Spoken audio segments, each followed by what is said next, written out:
Yo, what is good, everybody? How are we doing? How are we doing? Yes, what's good, Tip? You good? Yes, yes. What's up, Adam? What's good, dog? How are you doing? Hope you're both doing well. Today is an unfortunate day for me, though, because it's cold in Texas. So yeah, Tiff, that's how I'm doing. I'm a bit chilly, but because I'm in the room with my PC, all of these monitors, lights, and more lights, I think I can keep warm in this room for a few days. I think I'll live. It was our first real cold day too. Jeez, it's almost freezing there, but you know what? I would expect nothing less from the coldest place on the planet, Boston, Massachusetts, of course. And as we all know, no matter where you live in Massachusetts, it's all Boston. If Boston can touch it, it's Boston. So, Boston, Massachusetts. It actually, fun fact, it actually snowed in Oklahoma like a few days ago or something like that, which I thought was wild. I was like, it's snowing in some parts of Oklahoma already? It's November. I just think that's what I'm saying, Tiff. I thought that was wild. Like 100% wild. I gotta sneeze.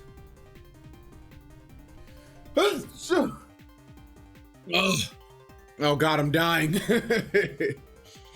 All right, but it looks like we're good. Thank you. Appreciate you. Bless up. So today we're gonna do more Kingdom Hearts tier list. It's been a few weeks. You know, me and Kennedy, we've just been kind of missing each other. You know, things have been going wrong. Like you know how that goes. So let me see what's going on with the homie right now.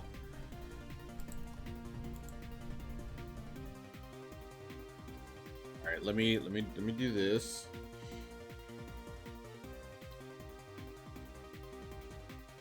Okay. Where is it? Here we go.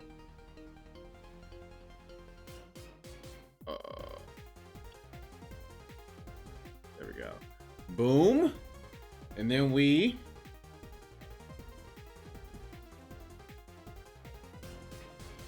Hello, Christopher. Kennedy. Christopher. What's good?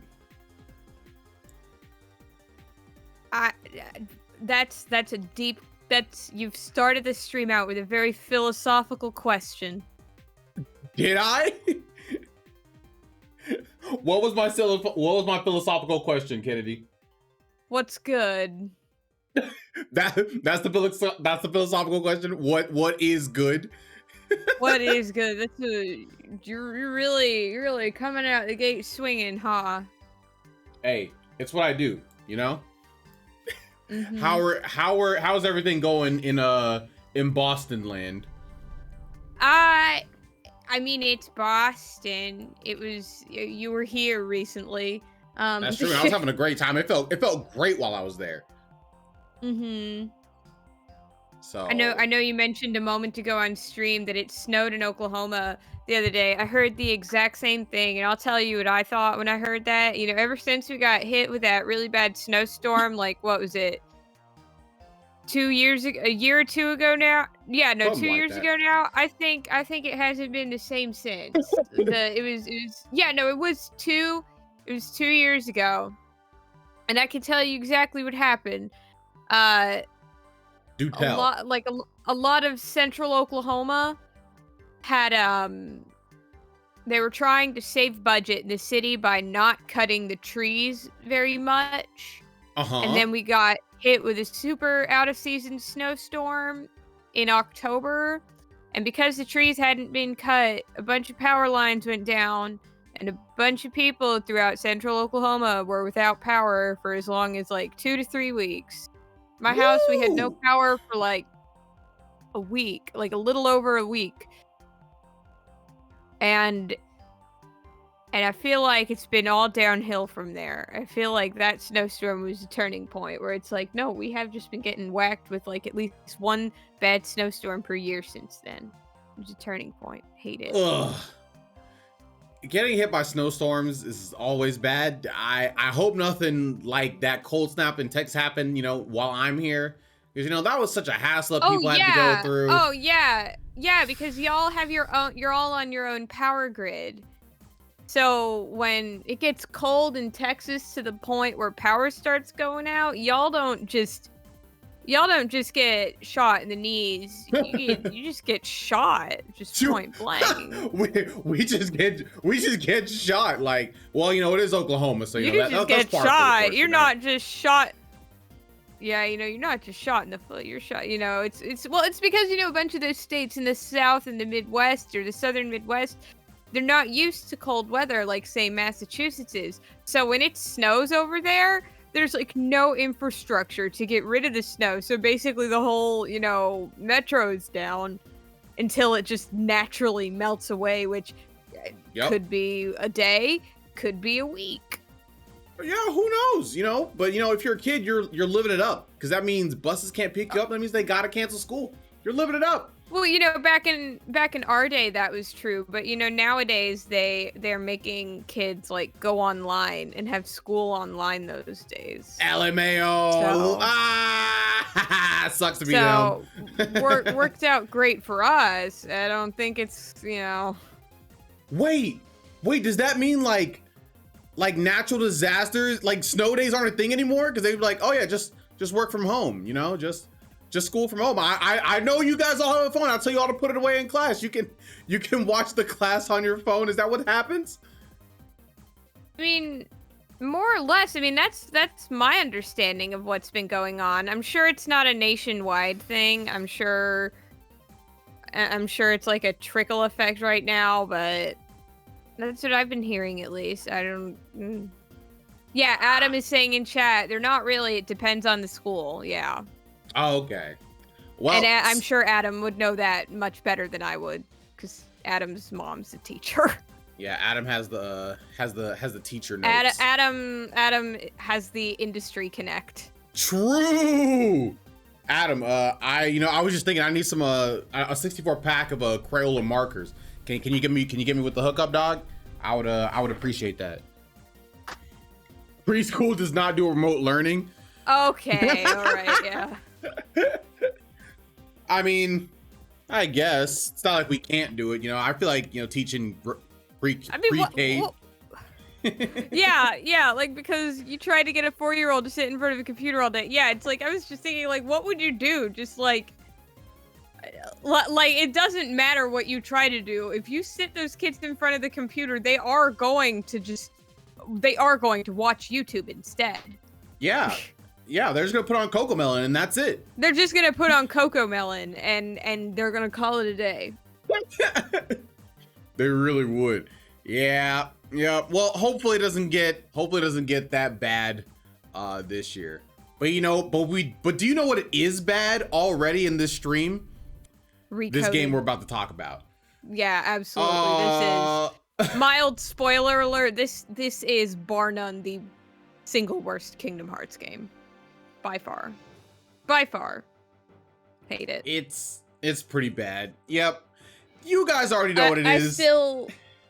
I still get a little mad when I remember that I paid full MSRP for it. I bought it on the first day it came out and I paid full price. And you know what? I'm still a little mad at myself over that. I don't remember when I got it. I feel like I got it on the day of release, but I actually don't know. I got most Kingdom Hearts games on release, with a few exceptions. One of them actually being Dream Drop, because I didn't have a 3DS at the time. I got that one on release. Yeah, no, actually, as a matter of fact, I got a 3DS slightly after that. And in fact, our wonderful friend Monica would let me borrow her copy of the game, because by the time I had a 3DS and I was like, oh shit, I can play Dream Drop now. Monica was like, well, I already have a copy and I beat it, so if you just want to borrow mine, you can. And I was like, Monica, you're a queen. Yes, queen, yes. Yeah, I bought mine absolutely like day one for Dream Drop this, but we'll get to that game soon Yeah, enough. we'll get to that one. That one's good. So yeah, we're gonna be doing Kingdom Hearts Recoded and Dream Drop Distance. The first one that came out was Recoded, and that one came out, what was it, 2010, 2011? Something like that? Yeah, early 2010s. I remember playing it when I was in high school. Yeah, I was somewhere around there. I honestly do not remember how I got that game, but I remember when I played it, I wasn't necessarily angry at it, more bored with it, which I guess we'll get into. As you all can see, you guys already know how it is. We can have our categories right here. We talk about them, we rank them. Come on, we all know, unless there's somebody new here, which I don't think there is.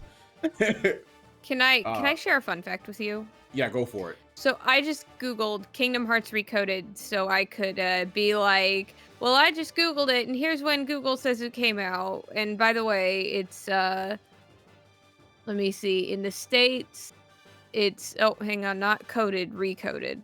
Mm-hmm. It came out in 2010. Yeah.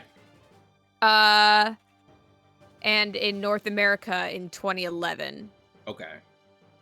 Let me tell you something. If you Google Kingdom Hearts Recoded, when you Google games, you can see like, preemptive like review scores on like aggregate sites and stuff like that. Yeah. Here's how you know Squeenix is definitely giving people money to not talk shit, because there's only two that come up, and it's GameStop and Walmart, where it has a 4.3 out of 5 and a 5 out of 5 respectively. You said a 4.3 out of 5 and a 5 out of 5? Yeah, and there's no way those are organic scores. There is simply no way. Literally zero shot. I do not believe I that. refuse to believe that. Yeah. Yeah, I no. There's just no way. Adam said my friend bought me Dream Drop Distance for the trade if he can play it on my 3DS.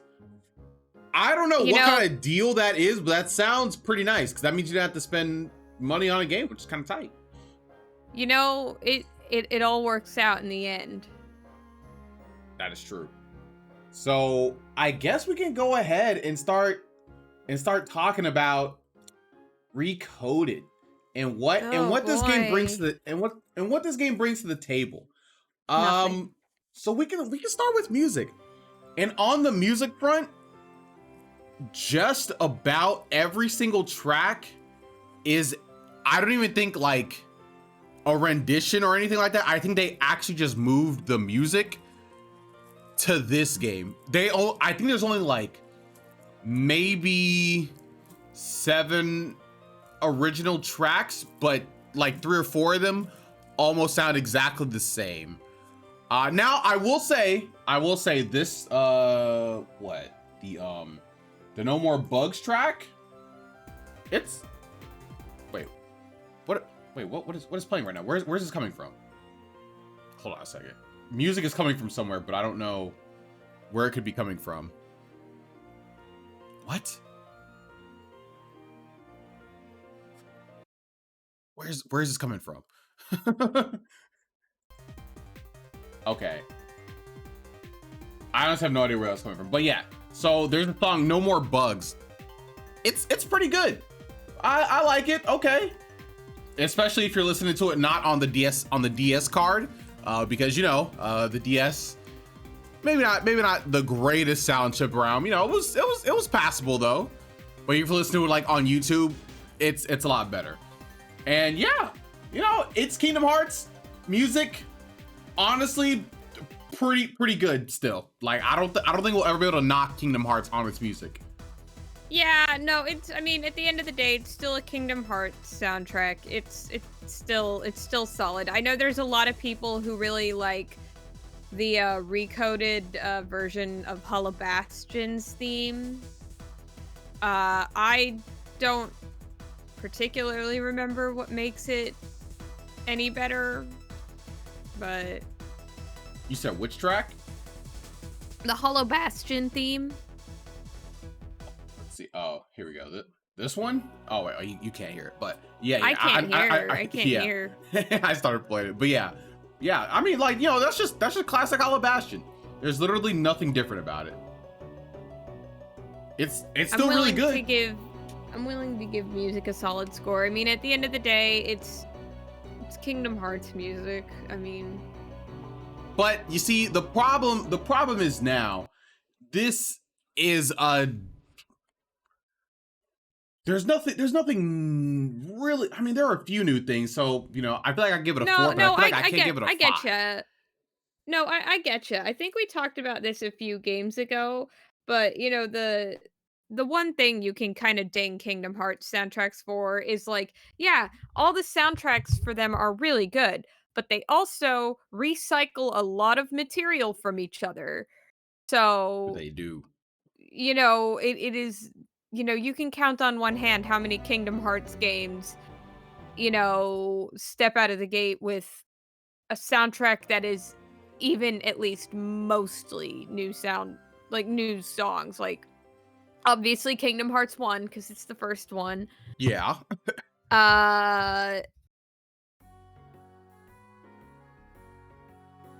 Kingdom Hearts 3 2. because it was almost all new worlds. And yeah, and probably Kingdom Hearts 2. Probably. I say probably only because they did recycle a lot of Dream Drop Distance had a lot of new music. A few songs, but yeah, no, Dream Drop. No, I think you're right actually, because Dream Drop also used a lot of new worlds. So yeah. Actually, hold on a second. I think the only 3 games that maybe had like super repeatable soundtracks was Chain of Memories. The first half. So it's Chain of Memories, this game, and are those the only 2 games that had like really repeatable soundtracks? 358. Oh, 358 probably. I can't exactly remember, but that sounds about right. But all the other ones, all the other Kingdom Hearts games, no, maybe. No, I guess. No, I guess you're right. I guess you're right. Okay, maybe I was just mixed up. Either way, the point is, Recoded is one of those Kingdom Hearts games where it's like it's mostly it is almost all recycled songs. So it's like, of course they're going to be good. We've already heard them before. These are proven bangers. True. You know, so it's like it's good, but it's also not really innovative. So yeah. The innovative songs they had, they were pretty good though. I think a 3 or a 4 would be fine. Not a perfect 5, since again, it's good but not innovative. But yeah, I'm down with a 4. I'm down with just slapping a cute little 4 on it. Yeah, it's a cute, those new tracks, they're pretty good. Whatever. Art. Kingdom Hearts art. If you look out on the DS, it looks like booty. Because the DS did not look amazing. Now I will say it does look, I would say a decent bit better than a 358. It's like they knew how to use the DS end models better. So I will say that 100%. Because I downloaded an emulator and I was looking at it. I was like, okay, wait, this looks better than 358. This absolutely looks better than 358. The bar is definitely low, but yeah, it looks marginally better than 358. But the DS Kingdom Hearts games still definitely stand out as the worst looking of the bunch. True. Also, this is like the game where they, like, it is literally just Sora from Kingdom Hearts 1. Like there's no changes, no difference, I guess, in like the art style.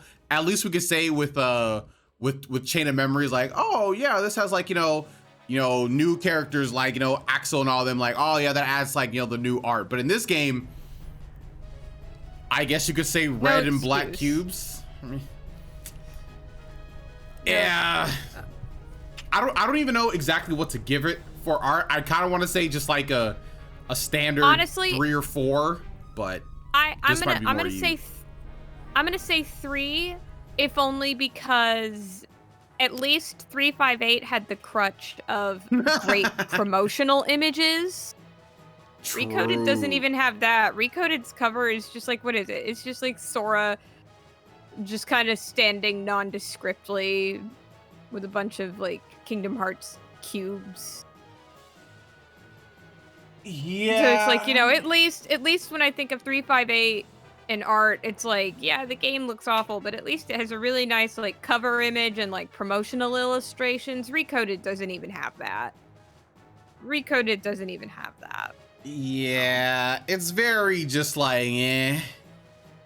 It's very, Eh. they were just here to collect a check. Come on, Kennedy. You know, they had to put this in because this is a very important bit of the story. Okay? Oh, We yeah. had to get the data from the message in the bottle from Kingdom Hearts 2. Come on, Kennedy. Come on, this was important. Mm. But yeah, art But yeah, style. I think a 3. Okay. All right, I'm down. I see that. Okay, progression of the story. This is where 0. we can't give it a 0. We can give it a 1. Can. This We is can't our give it a tier 0. list. We can do what we want. We can't put a It's 0. our It has tier to, list. It is a 1 at the lowest of these tier lists. If I couldn't It give should a be 0 a in any 0. category to Winnie the Pooh in my Disney tier list, I can't give a 0 to anything in this Kingdom Hearts tier list. Well, yeah, but that was you and Sydney. This is you and me says this deserves a 0. If only one thing in this whole tier list deserves a 0, it is story progression in Recoded. Because y'all, I don't know if you know this. I know Christopher, I know you know this, but to y'all watching, I don't know if you know this. Let me tell you some shit about Recoded.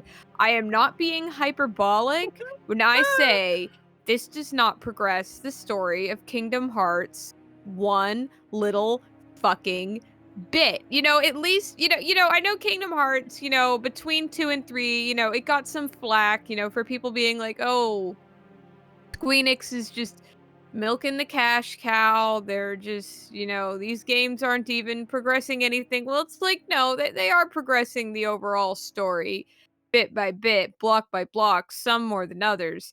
Uh Recoded does no such thing.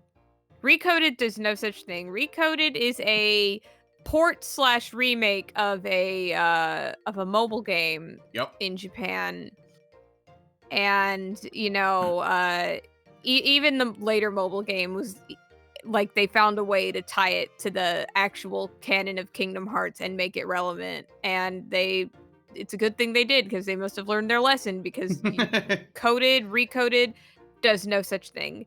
It's absolutely no such thing. It is literally a recap game. The game is literally a recap. The plot is like, Yep. so we've been recording your data from your last few adventures, but whoa, it's got a virus and now we got to recover it. So now you have to relive all your adventures so we can get that data back. It is literally a recap. It is not even joking. It is a recap, except they didn't market it as a recap. So it does not progress the story one little bit. It did do not one even a little thing. bit. It did do one Yeah, thing. it had the secret ending, but who gives a shit at that point? Wait, what was the secret ending in this one? I forget. I just remember that was the only thing that No, had... okay, we got a we got Data Riku in this one. Come on.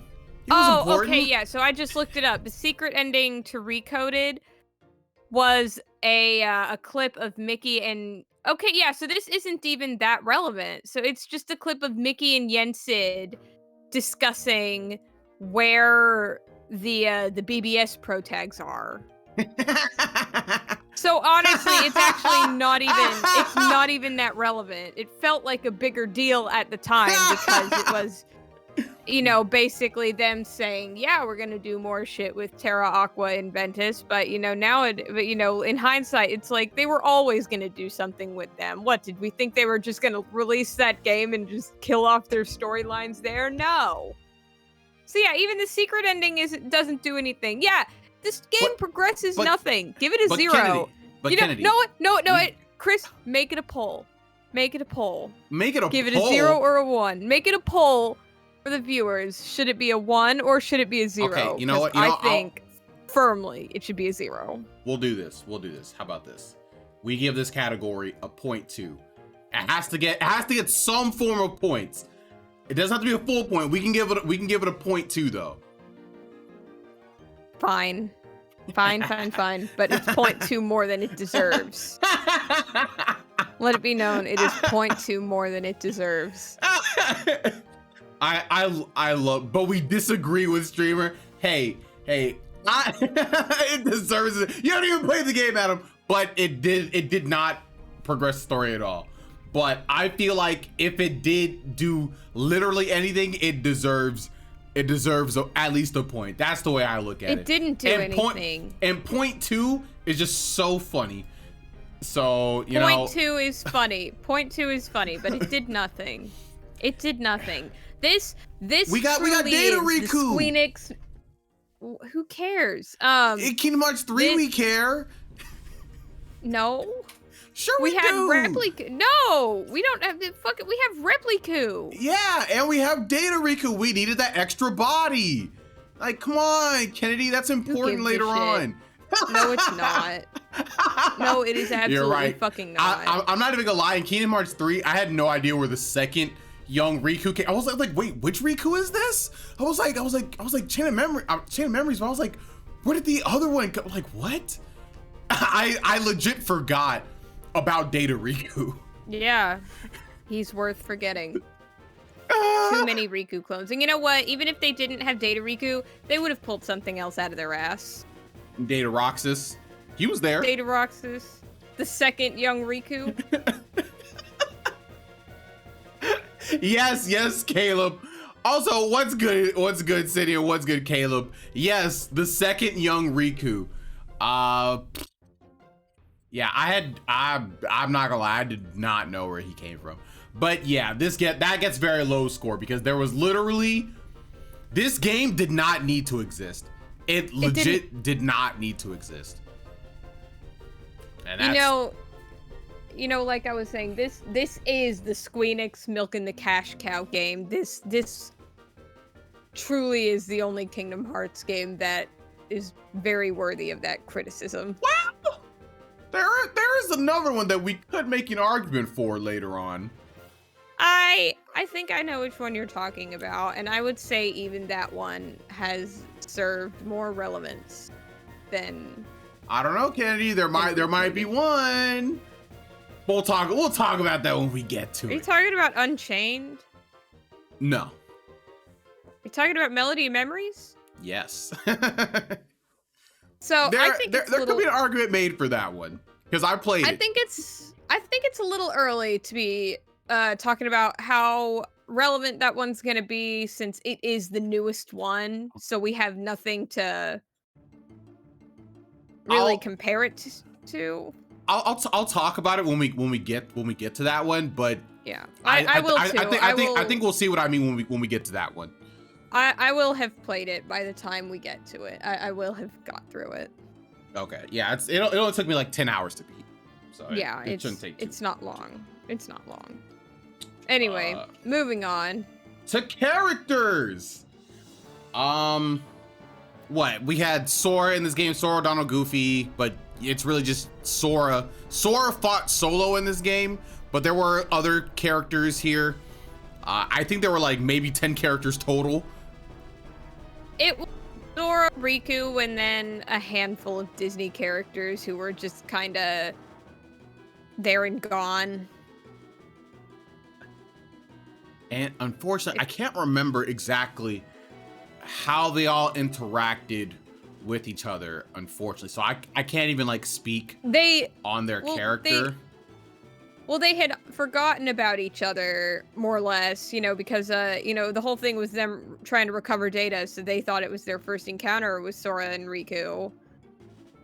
So they're pretty whatever about it. Well, wait, wasn't it that only the Sora in the game didn't know who, like, Donald, Goofy, and Mickey were, right? Because I don't he remember. he was recovering the memories as he went along, like, oh man, you know, I may not know you guys, but I know that you're my friends. It's something like that. I don't remember super duper well. I just remember that they were using another amnesia plot. Oh yes, we're Kingdom Hearts. We love our amnesia plots. Yes. We sure do love amnesia, but I remember character interactions being pretty nondescript. Which is to Yeah. say, I remember nothing about it. I don't feeling. I don't don't remember feel feeling feelings. strongly one way or the other. I mean, they're all fine. Like, obviously there are, you know, same characters. It does feel a little stale at this point, I will say, because especially in this game, because they are literally doing nothing with them to like move them forward at all. So in this case, Oh no, keep going. I'm sorry. I was gonna say, so in this case, I would be more inclined to give it a score on the lower side, like a 2, maybe a 3, but maybe more towards a 3, maybe. On the topic of them feeling stale, you know, the other thing is, I mean, you know, this is a recap game, so it's pretty inevitable, but a lot of the worlds in this game, like by the time you're here, if you've played all the games date, which if you're playing Recoded, you almost certainly have, you've done these worlds several times now. Like Agrabah at this point, you have played in what 3 or 4 different games now, and it's like they can Olympus only do Coliseum, so much. you've literally played them in every single Kingdom Hearts game up to this point. Yeah, and you know, Space Paranoids is in there, Wonderland. You know, it's just a bunch of worlds where it's like, you know, by the time you're there, it's like, ugh. Oh, you know what? I've done this a million times now. Random pop. Well, actually, hold on a second before I say that. So for characters, what are we feeling, like a 6, maybe? Yeah, a 6 is fine. Okay. So for level designs, fun pop quiz, Kennedy, which is the only world in the Kingdom Hearts series before Kingdom Hearts 3, I guess. Okay, I take it back. The only world that appeared in Kingdom Hearts 1 that has never made a return in any form or fashion or mention.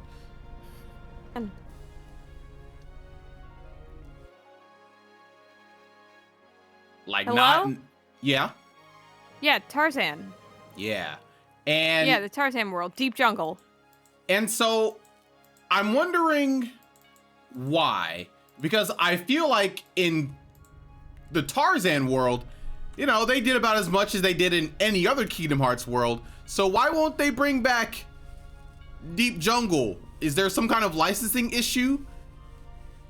Do you know? Probably. I mean, you know, like they literally no summon, no mention, no sticker. Like they're just like, yeah, Tarzan, who? That was a Kingdom Hearts game. I feel like they wanted to get rid of it in the re-releases of the Kingdom Hearts games. So I'm gonna Google it, but before I do, I'm just going to stake my guess right now. It is either going to be 1, a licensing issue, or 2, an issue of like,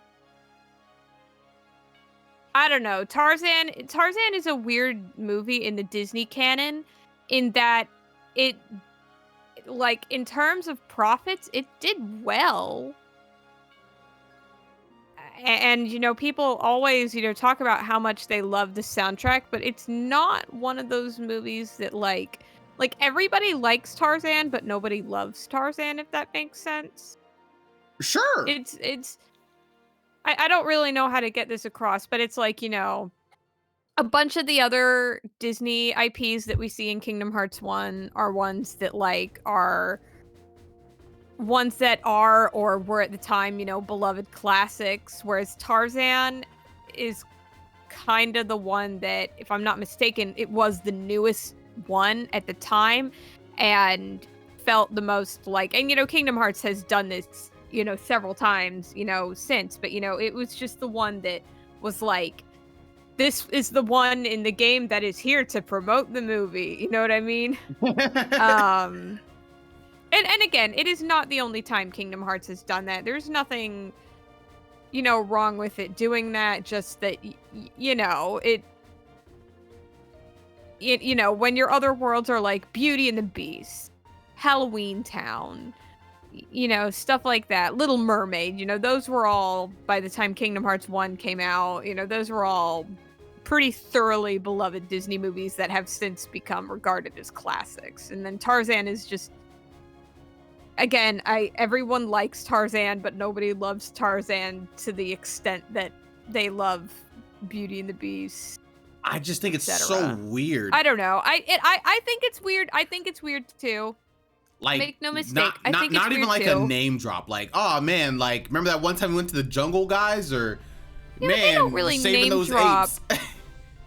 Yeah, but they don't really name drop any of the worlds they go to outside of the context of the world. Like when they are in the world in later games, they might be like, "Wow, we haven't seen you since the last time we saw you when we," and then they recap what they did last time. But like, you never see Sora in Hollow Bastion looking at Sora and Goofy and being like, "Wasn't that pirate world kind of weirdly photorealistic? That's kind of weird, guys. That was kind of weird." Like, you never see that happening. That is true, but when memories are flowing into Sora, he always remembers like all of his friends that he met through his travels and stuff like that. But he never remembers Tarzan though. He never remembers Tarzan. Okay, so per a quick Google search,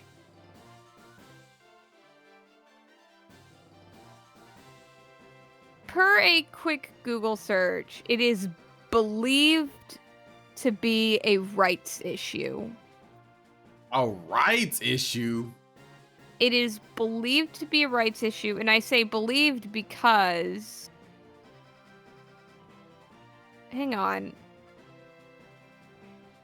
Man, these people are just... Okay. What happened?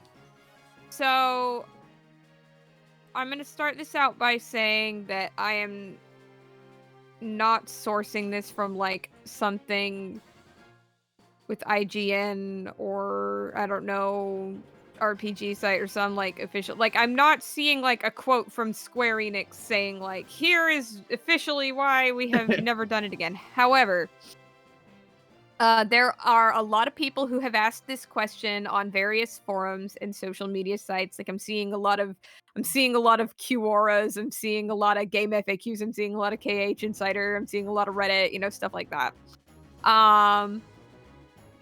But what appears to be the most frequent answer in the many times this question is asked is that it is a rights issue, but it's a rights issue that is less Disney and more the estate of Edgar Rice Burroughs, who is, quote, very aggressive about protecting Tarzan's copyright. Okay. And Edgar Rice Burroughs, in case you don't know, is the original author. I did not know that.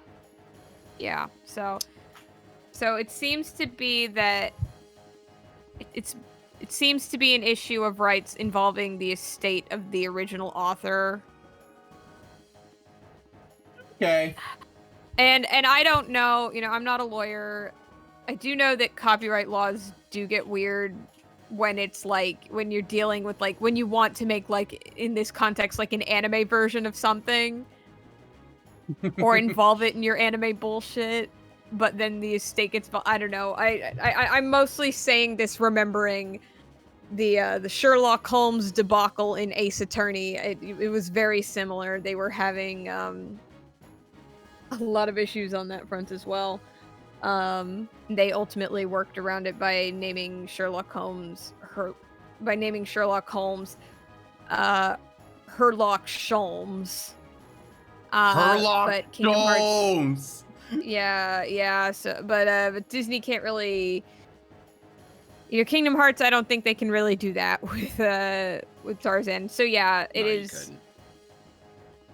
So per a quick Google search and per the speculation of fans, it is copyright issues. It is rights issues surrounding the estate of the original author, which would, I guess makes sense. It's the only, I can't imagine Disney would be like, you can use Tarzan for this one game and only this one game. Well, oh well. Well, anyway, I guess from there we can just go into the levels that we do have in this game. And the level designs, I mean, it is mostly just from games that we've had before. So yeah, it's recycled. But unfortunately, we do have some annoying. It's recycled. For the most part, we do have these, I guess, levels or parts levels where they just become the datascape and there are just cubes everywhere. And platforming on the DS can be a bit rough at times, getting through them.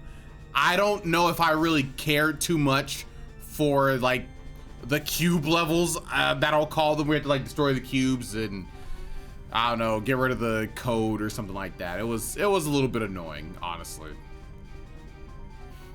Yeah. But it was all like recycled, so yeah, I can give it like a 5 or something. Yeah. No, a 5 sounds appropriate. It's recycled. It's not innovative, but at the end of the day, they're still solid. But by this point, you're definitely getting tired of. Actually, no, I'm gonna say maybe even a 4 because, like, by this point, I remember definitely being tired of being like, oh, I have to do Wonderland again. I have to do Agrabah again. I have to do, all these ones that I've already done again. And I'm really glad that Dream Drop started giving us a fresh, selection when it did, because I was definitely, by the time I got to Recoded, I was definitely like really tired of seeing the same worlds over and over again. I was too. So yeah, I agree with you. Yeah, we'll give it a 4. All right. Then we have gameplay. I mean, honestly, I didn't have a problem with the gameplay in Kingdom Hearts. No, the gameplay is it's surprisingly serviceable. Is it fantastic? The only reason it's not great is because you can't control the camera with a right stick, obviously, because there was none. If you could actually use the control stick to like move the camera, I think that would make this a lot better for controlling. But the gameplay, like, it is standard Kingdom Hearts gameplay, or are as they are on handhelds or whatever, because they have that they don't have the standard magic system. They have that like charge on, I don't know, attack system. I don't even know what to call it, which is fine. So yeah, the gameplay wasn't bad if you if you can deal with not having a camera. It was perfectly serviceable. I think a 10 is appropriate here. Neither good nor bad. Ooh, straight up half. Okay. Story. Oof. 0. Oof. 0. Oof. We can't. So, story deserves a 0 because there was 0 story. No, there was a story. They have a beginning. We have to figure out what's part of this message. We have to see what it says. All right. It can suck. We have to give a big fat paycheck to Squeenix. Ooh.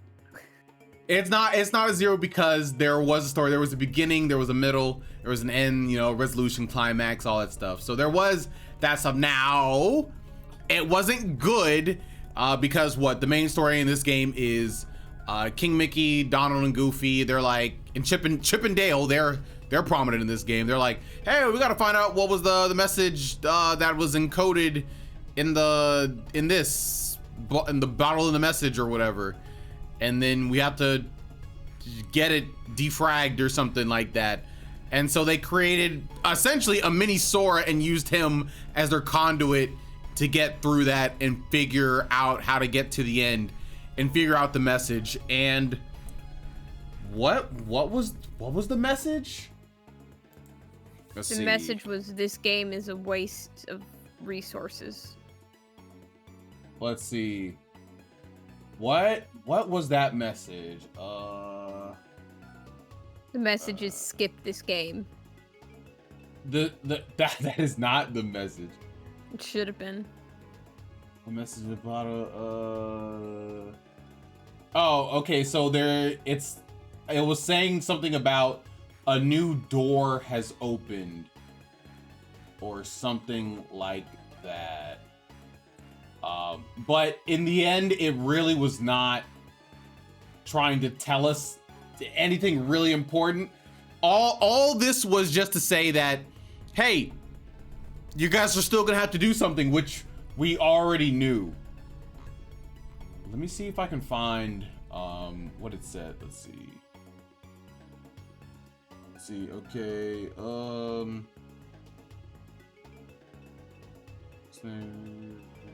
Is it not gonna tell me? Is it really not gonna tell me what it says in this wiki? Bro, this wiki's garbage. I want to tell you right now, Sora is possible. And now the door to your next journey is already open.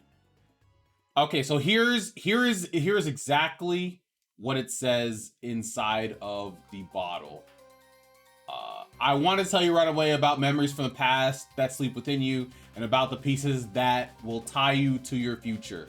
Sora, Riku, Kairi, the truth behind the Keyblade has found its way through so many people, and now I know it rests in your hearts.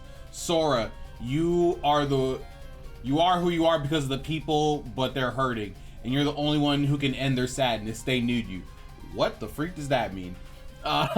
It's possible that all your journeys so far have been preparing you for this great new task that's waiting for you. And I have known that there were no coincidences, only links to a much larger chain of events. And now the door to your next journey is ready to be opened. Wow, incredible. All of that was to say your journey is still continuing. It is literally the most useless thing I have ever said.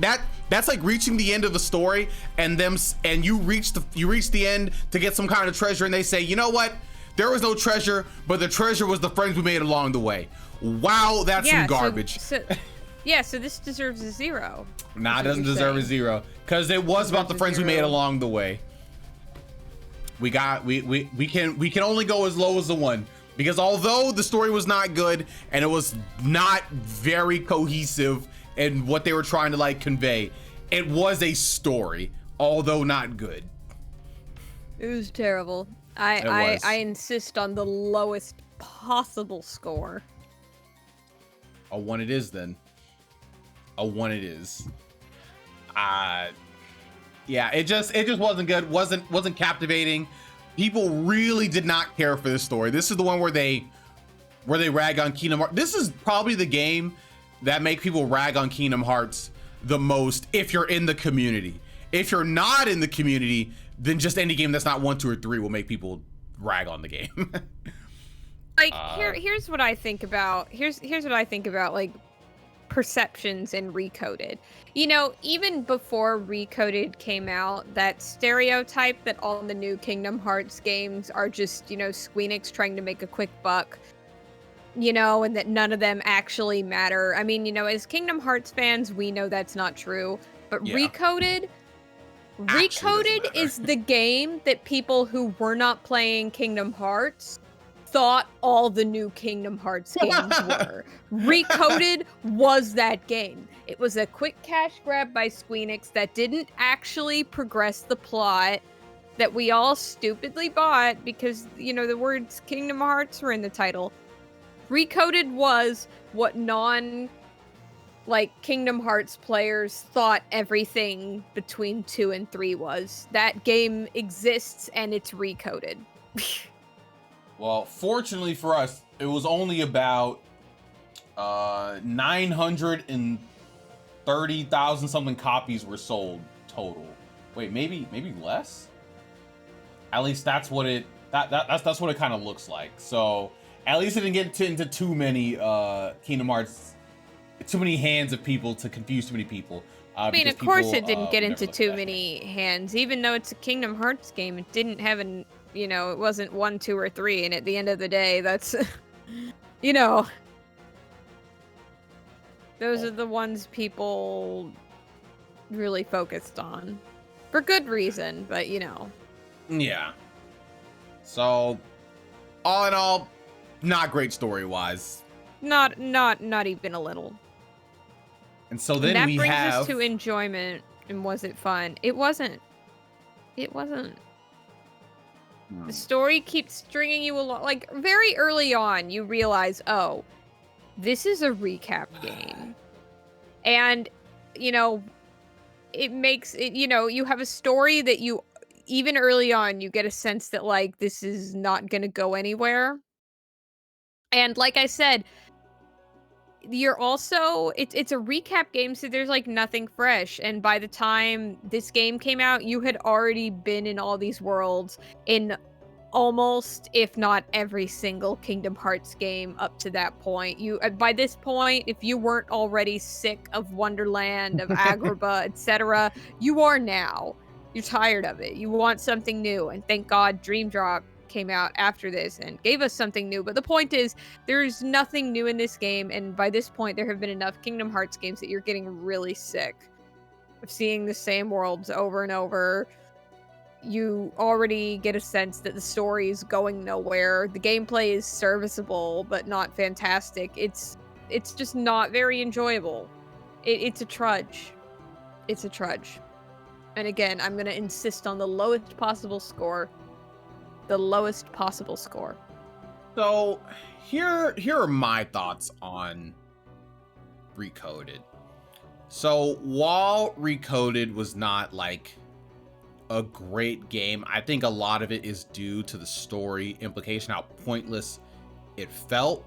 But I think from just like a playing the game like perspective, although it was boring, it wasn't the worst thing I've ever played. It didn't actively make me say like, wow, why am I playing this game, or actively make me stop like Chain of Memories did. Because with Chain of Memories, I was actively like, I don't want to play this game. And when I played it the first time, I literally just did not play it. I never had to force myself to like to get through it too much. So there was some enjoyability. Like, you know, they did have like some at least good ideas and concepts, like made the game fun to play. What was a good idea? What was a good concept in this game? They had this it's like overcharge like ability, like as you attack or whatever, you build up like this bar or whatever, and then you release like some kind of like super attack, which I liked. I thought that was pretty cool because, you know, it incentivizes you to like to be like really aggressive and to, like, actually fight instead of just running away and just like, I don't know, shooting magic, because I think the bar builds slower when you shoot magic or something like that. But I like that idea. I do think that was like a good idea. Now story wise, they didn't have any good ideas, but I think gameplay, they had some stuff. They also had like the grid system. They refined it a little bit more from 358 days. You know, it was still cute. If they were going to keep going with that way, I could see what they were doing. They obviously changed it up quite a bit in Dream Drop Distance, up to the point where they literally just made it the Dream Eaters kind of like skill tree or whatever. But, you know, they did have some things like going on, so I can't really fault it too much in terms of enjoyment and was it fun. It was more boring than anything else, but I would say I had like a good enough time in it. If I were to give it a score, I'd probably, like, out of 20, I could probably say like a 6 or a 7 or something, because like I beat it, like I beat the whole thing. And I got the secret ending and stuff, so that had to count for something, at least for me. Well, you want to give it a 6 or 7, and I want to give it a 0, so why don't we cut it down the middle and give it a 3? What about a 3.3? Okay, 3.3. I'll take that. Yes! Zero. You didn't even play this game, Adam. That was I agree. Why am I being I attacked? agree. It should be a 0. I fully agree. If it were up to me, it would be a 0. I felt like I gave a pretty good even filtered stance on this game that I didn't think was the greatest thing ever. And yeah, he well, said down with CP9. I think I gave a pretty candid one too. It's garbage. Yeah, so obviously this game did not get a very high score. And if we add up the totals. We also got to do the convoluted modifier. So this one is weird, right? Because like it's a recap that doesn't need to happen, but at the same time they try to throughout the whole game, they really try to make you feel like it's not just a recap by all the talk of like, oh, the data fragments. So I'm gonna say we should get a -2. It's not as convoluted as some of the other games, but it is still kind of confusing in some degrees when they try to. They try so hard to make it look like something it's not. I'm gonna say -1 or a -2. This one's kind of weird, right? Because like, in the grand scheme of like Kingdom Hearts, this game literally means nothing. But in the moment, they try to make it sound like it's so important, or like, oh, you have to the data, guys, the data. Ansem's gonna get the data. You know, it's not good. I would say a -1, just based on the fact that this game exists, because it does serve to like make you think like, okay, well, what does this have to actually do with the story?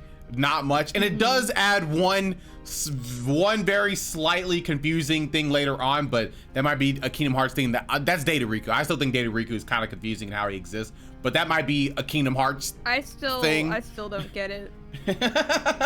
So, you know, maybe it's not really a recoded thing, but I think a -1 makes the most sense, because like in the grand scheme of Kingdom Hearts it doesn't make sense, but in this game itself, in like what it represents, that it is convoluted that it exists, if that makes sense. No, I get that. So what is our final score? I'm not good at math. You're gonna have to do it. Our final score, let's see, we have 4, 3, 7. Let's see, okay, 7 plus 3 is 10. 6 plus 10 is 20, 21. You know what? Let me add these up a little bit better. So let's see, we have 7, 9, 10, 11, 17, 27, 28. 33.5. No, I'm sorry, 34.5.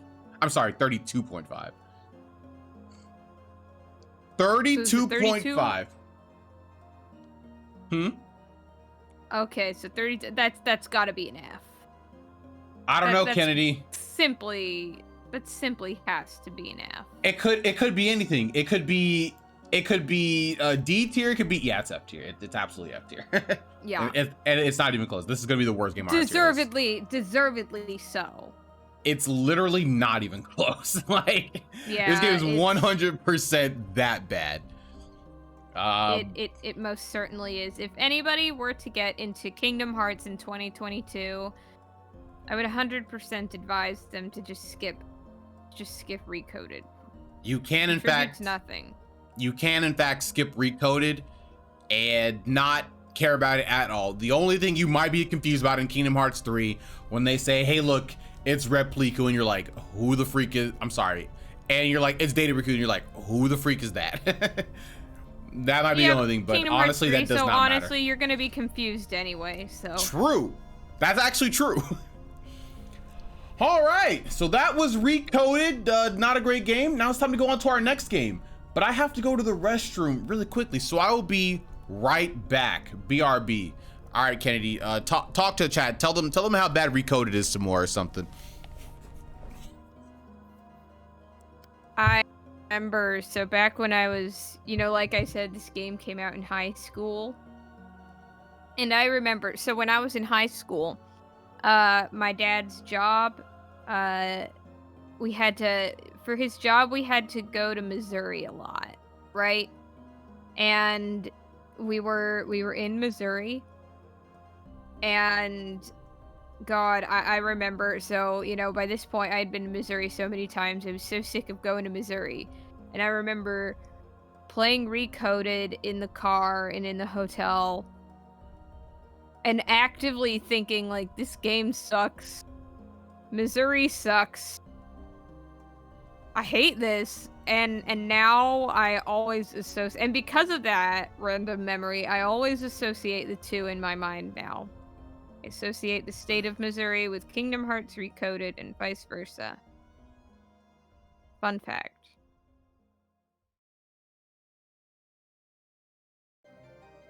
So how's everybody doing? How's your evening?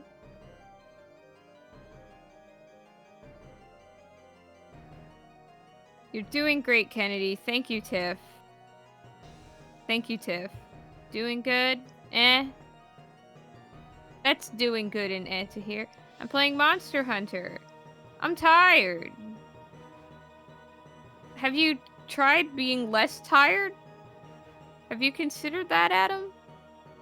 I hear it works wonders.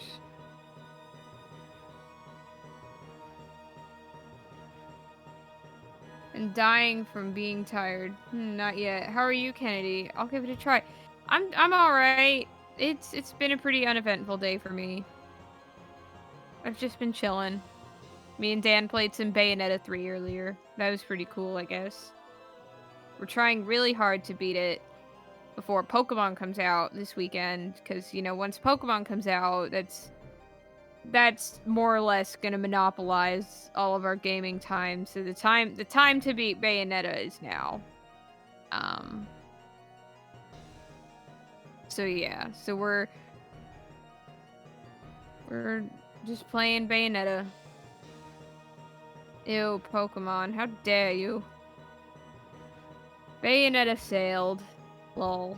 Too many games. Yeah, there has been, 2022 has been a year of, like, great fucking releases. Just so many great releases, and I feel like, as we get toward the end of the year and we start all those GOTY discussions, I feel like so many wonderful games are going to get overshadowed. Not because they're bad games, but simply because more than ever, there was so much competition this year. And, we just, people have finite time and money. Like, even me, like, there's games that I wanted to play so bad this year that I'm sure I'd love that I still haven't touched. I'm good, still recovering and still very sore, but I'm just searching for collectibles in God of War. Glad to hear you're doing better. Yeah, man, I was completely wiped yesterday.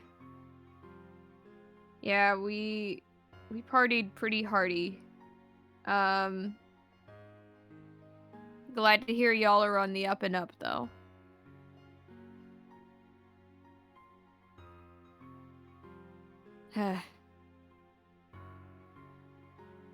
Yeah, I got back Saturday, and I think I was up for all of, like, maybe an hour tops before I was like, peace out, I'm going to bed. Good night. That's it for me tonight. That's all, folks. Still recovering from all the bloodies I hit. I had to drive an hour home after everything. Oh, that sucks.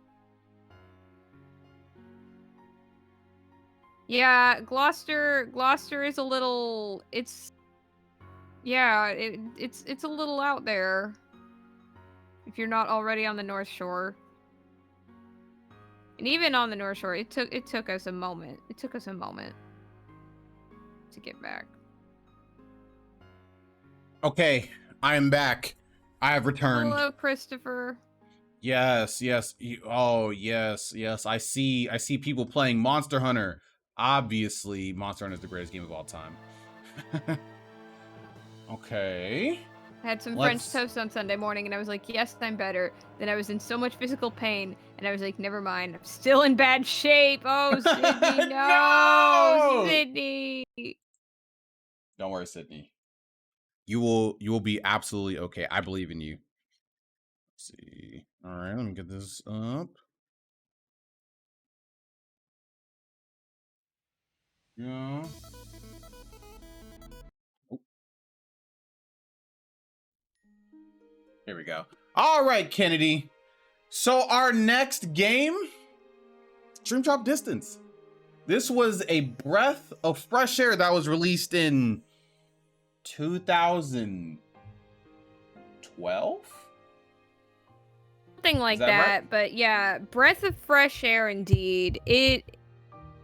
I remember Dream Drop being on the eve of coming out, and I remember thinking to myself, like, if I see Agrabah or Wonderland one more fucking time, I might blow a gasket. I might quit this series. Yeah, basically. Now, and the thing with Dream Drop is, you know, there are a few, like, you know, obviously there's Destiny Islands, there's, you know, Traverse Town, you know, etc. But the Disney worlds are, let me look at a list. But at the top of my head, I think they were all fresh. I could be wrong about that. Let me check. Destiny Isles, Symphony of Sorcery, the Grid. Okay. All but one. All but one were fresh. Traverse Town and Destiny Isles. I mean, that's two. The World That Never Was there. Well, no. I'm talking about the Disney worlds. Because, like, you know, of course. Oh, I'm dumb. Yeah, you're right. Because, like, of course you're going to see Destiny Islands. Of course you're going to see, you know, Radiant Garden, you know, shit like that, you know. But yeah, the Disney worlds, Castle. Yeah, all but one of these are completely new. Yeah. So yeah, that was great. We got some properties that we did not think we were gonna see. You know, Kennedy's favorite, Hunchback of Notre Dame was there. No, high key. That was like, I was so excited for that. I was excited for that. I was like, we're finally getting the Hunchback of Notre Dame world, which I didn't think would happen because, you know, Hunchback, in terms of its financial and critical success in 1996, it wasn't great. Oh. You know, it didn't, you know, obviously it wasn't one of the massive bombs that Disney would have a few short years later, i.e., you know, Treasure Planet, Home on the Range, you know, shit like that. But it definitely attracted its fair share of controversy, and it definitely wasn't the massive success that Disney, you know, this was Disney, you know, still in the Renaissance phase. You know, they were having hit after hit after hit, you know, so and so it was really cool. It made it into the game despite all those like shortcomings, you know, just with its movie. Yeah, and it also provided us with one of the funniest out of context screenshots from Kingdom Hearts, and it's Frollo looking at Sora, and he's looking at him so judgmentally because it's Frollo, and he looks at everybody judgmentally, and he says, "Such disgusting attire. I know what you are." Okay. All right. So yeah, let's get into Discord. It's so funny. So this Kingdom Hearts game, I think just about all of its music is new. I think there are only like a few repeat tracks. Yeah, and they're the things you would more or less expect, i.e. the Destiny Islands theme, Dearly Beloved. Like it's just like all of this, but everything else, bro, they're bangers. Yeah, by virtue, yeah, like, you know, partially for utility's sake, because, you know, it's almost all new Disney worlds. And that's, you know, so they kind of, yeah. Like, what? We have a this Twister. I don't even know what the song is. It's called Twister from Kingdom Hearts. I haven't even heard the song, but it's so good. No. It's not from Kingdom Hearts. It's from The World It's from The World Ends With You. And that was the other big reason why I was excited for Dream Drop. Let me tell you about me and The World Ends With You. I bought that game like shortly after it came out. I loved that game, and I wrote an article about this for Anime Herald last year. If you want like a better timeline of this, but suffice to say, The World Ends With You came out in the States in 2007, and The World Ends With You has a huge sequel bait ending, and a lot of Kingdom Hearts alum worked on The World Ends With You, so and Square Enix had been saying for years, like, yeah, we want to do a World Ends With You sequel, we're working on a World Ends With You sequel, you know, they're basically teasing that, like, you know, you just gotta wait for it. You just gotta wait for it? It's 20, well, basically, yeah, so it's 2012. It's been 5 years since it came out, and we're all like, Square Enix, buddy, where's our Twiwi sequel? And then we see the characters in Dream Drop. You know, it was the first time. No, yeah, that's exactly what happened, because, you know, the thing with Twiwi is that it doesn't, you know, the fans for Twiwi tend to be very dedicated, especially back then, because we didn't have a sequel in sight, but we knew Square Enix wanted to do something with it. I'll leave a link to the article in Discord again, just for anybody who wants a more thorough understanding of it. But yeah, no, it was actually a really big deal that they put the Twiwi characters in there. I haven't even played the game, but when they were in the game, I was kind of hyped too. I was like, oh shoot. Oh, I was hyped as fuck. I love Twiwi. Like I said, longtime Twiwi fan. I was one of those people who was, you know, was in it. I was at the edge of my seat, you know, with, like, you know, is this it? Is this the sequel? There, I put a link in Just Chatting.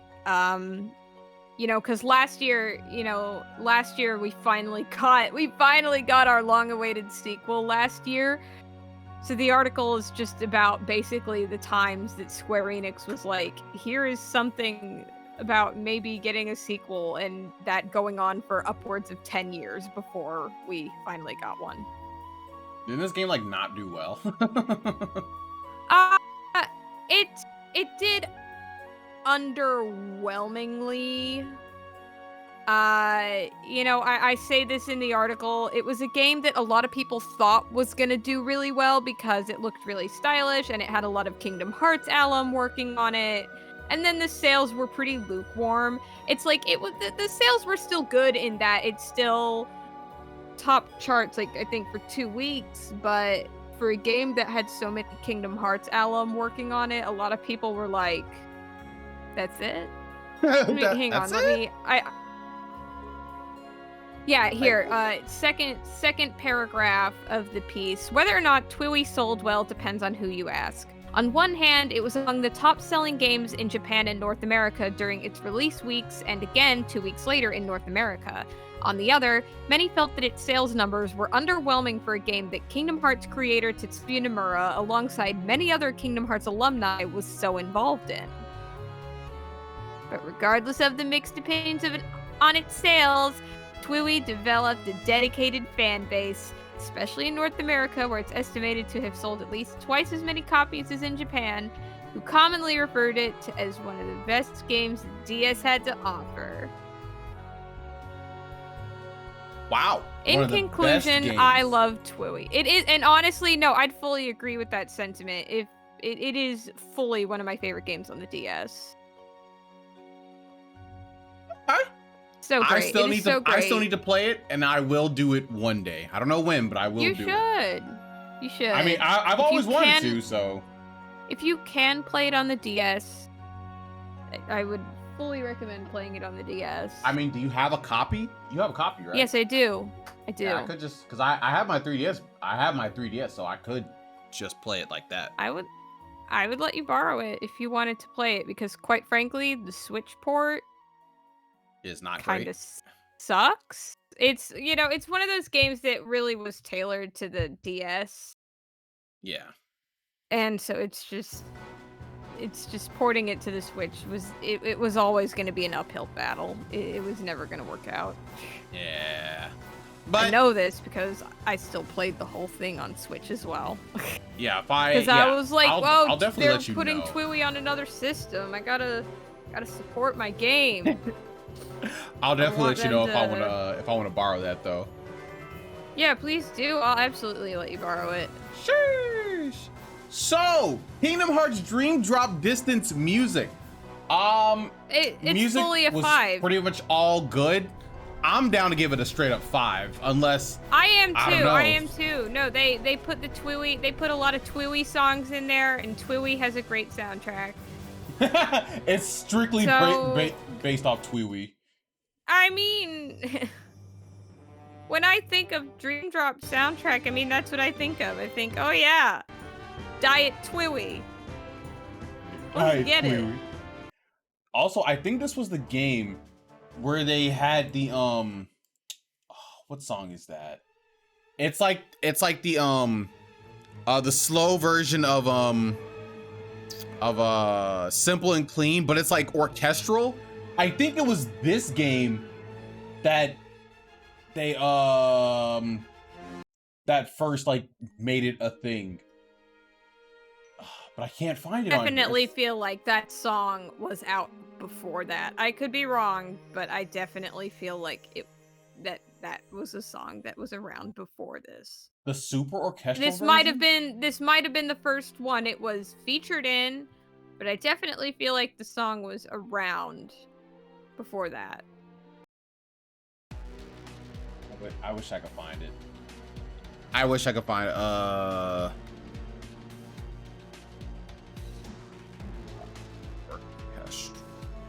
Was that? Well, oh well. I guess I'll. Wait.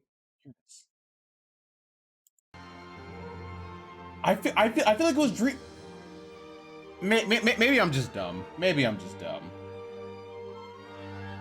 Oh well. All I know is I loved it, and I love the visuals that they had with it on the 3DS. Dog, it was so good.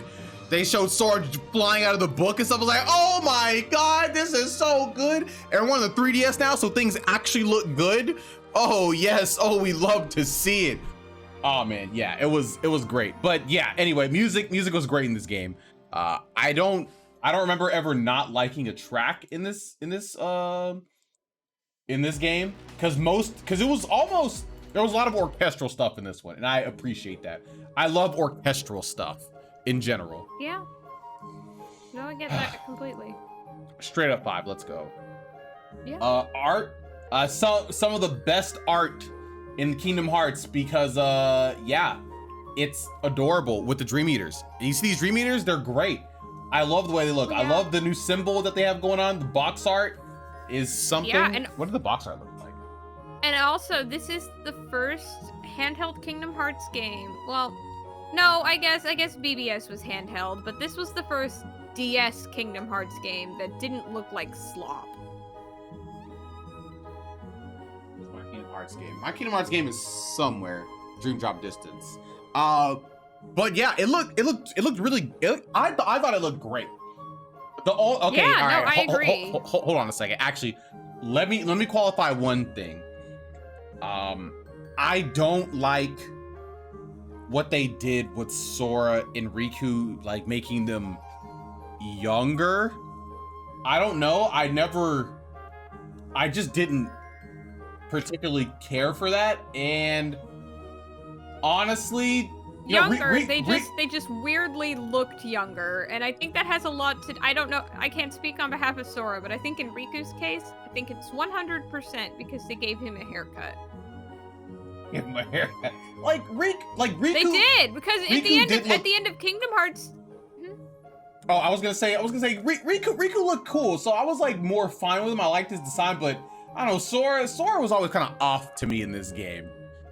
Yeah, no, Sora looks way more like he did in Kingdom Hearts 1 than Kingdom Hearts 2 in this, which is weird because this takes place after Kingdom Hearts 2. Yeah, and this is the Mark of Mastery exam, and it's not like they're going back into memories or anything, so I don't know exactly why that happened. They're like, oh, he went into the dream world, and I'm like, I don't quite understand why we couldn't just give him his Kingdom Hearts 2 look. Maybe they just really hate his Kingdom Hearts 2 look for some reason. Possible. I don't know. Yeah, Riku looks closer to his Kingdom Hearts 1 self, but I think that's entirely because they gave him a haircut. I 100% think it's because they gave him a haircut. Well, regardless of all that, they're like the art style of this game, the direction they went, it still looked great. It was very, because it's like dream drop distance, so there's a lot of whimsical things like that are going on. So I kind of like the more. All right, I'll say it for all you guys in the back. I love the way it looks saturated. There are a lot of colors in this game, and it looks great. CP9 toddler. But yeah, in addition to all that, you know, like I said earlier, I think it deserves some merit for being the first DS Kingdom Hearts game that doesn't look like slop. True. So, I'm willing to give it a 5. I'm also willing to give it a 5. I'll also say this is the first Kingdom Hearts game on a handheld that looked okay. All right, nah, I'm gonna take it back. I was about to disrespect Birth by Sleep, but you know I ain't gonna disrespect Birth by Sleep. No, it's easy to forget that BBS was originally on the PSP, but it was originally on the PSP. Yeah, I ain't gonna disrespect it. Yeah, technically we have to count BBS in with all the other handheld ones. Yeah. Yeah, it's tragic, fine. I know. I will say this is the best looking one, at least to me.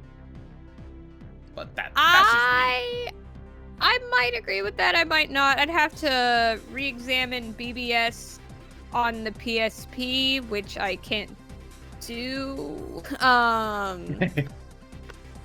have a PSP. It's just broken. I literally have one that just does not work. Yeah, the PSP. I could be wrong about this, but it feels like more than any other handheld console, I hear more stories about the PSP dying early before any other. Like, you know, I still see plenty of people being like, yeah, I can still get on my DS and my GBA just fine, but my PSP, kicked the bucket years ago. I feel like I hear that a lot. I literally have no idea where I even got this PSP from. I think my friend gave it to me to try and get it fixed or something like that, but I never did. You know what would be a full circle moment? What? What if you said a friend possibly gave it to you, right? Yeah. What if your friend stole it from me at Quail Springs Mall? What if that's where you got it? You said you don't remember, right? What if were you at Quail Springs Mall at any point? No, it was no. This is my friend in high school. Well, potentially my friend in high school who gave this to me. If I did get it from somewhere else. Yeah, I just where were you? Where were you on the day that my PSP was stolen? I don't know, probably somewhere in middle school. That's fair. But yeah, Art 5, good stuff. How much it progresses the actual story? It progresses the actual story quite a bit. Yes, and it might have introduced a few things that I guess we can talk about later, but it does in fact progress the story the most in like the past like 2 Kingdom Hearts games, maybe. I wouldn't say the most. I would say the second most, because at the end of the day, BBS put in a lot of work. Oh my goodness, I swapped BBS and 358 days, so I was thinking Recoded, and then before that was 358 days, but no, I missed it. Cause Birth by Sleep is like. Birth by Sleep put in a lot of work, and I'm gonna say between all the games between 2 and 3, BBS probably progressed the story the most, and then after that, yeah, probably Dream Drop. Yeah, because in Dream Drop, we start, you know, finding out a lot more about Xehanort and what the freak he's doing.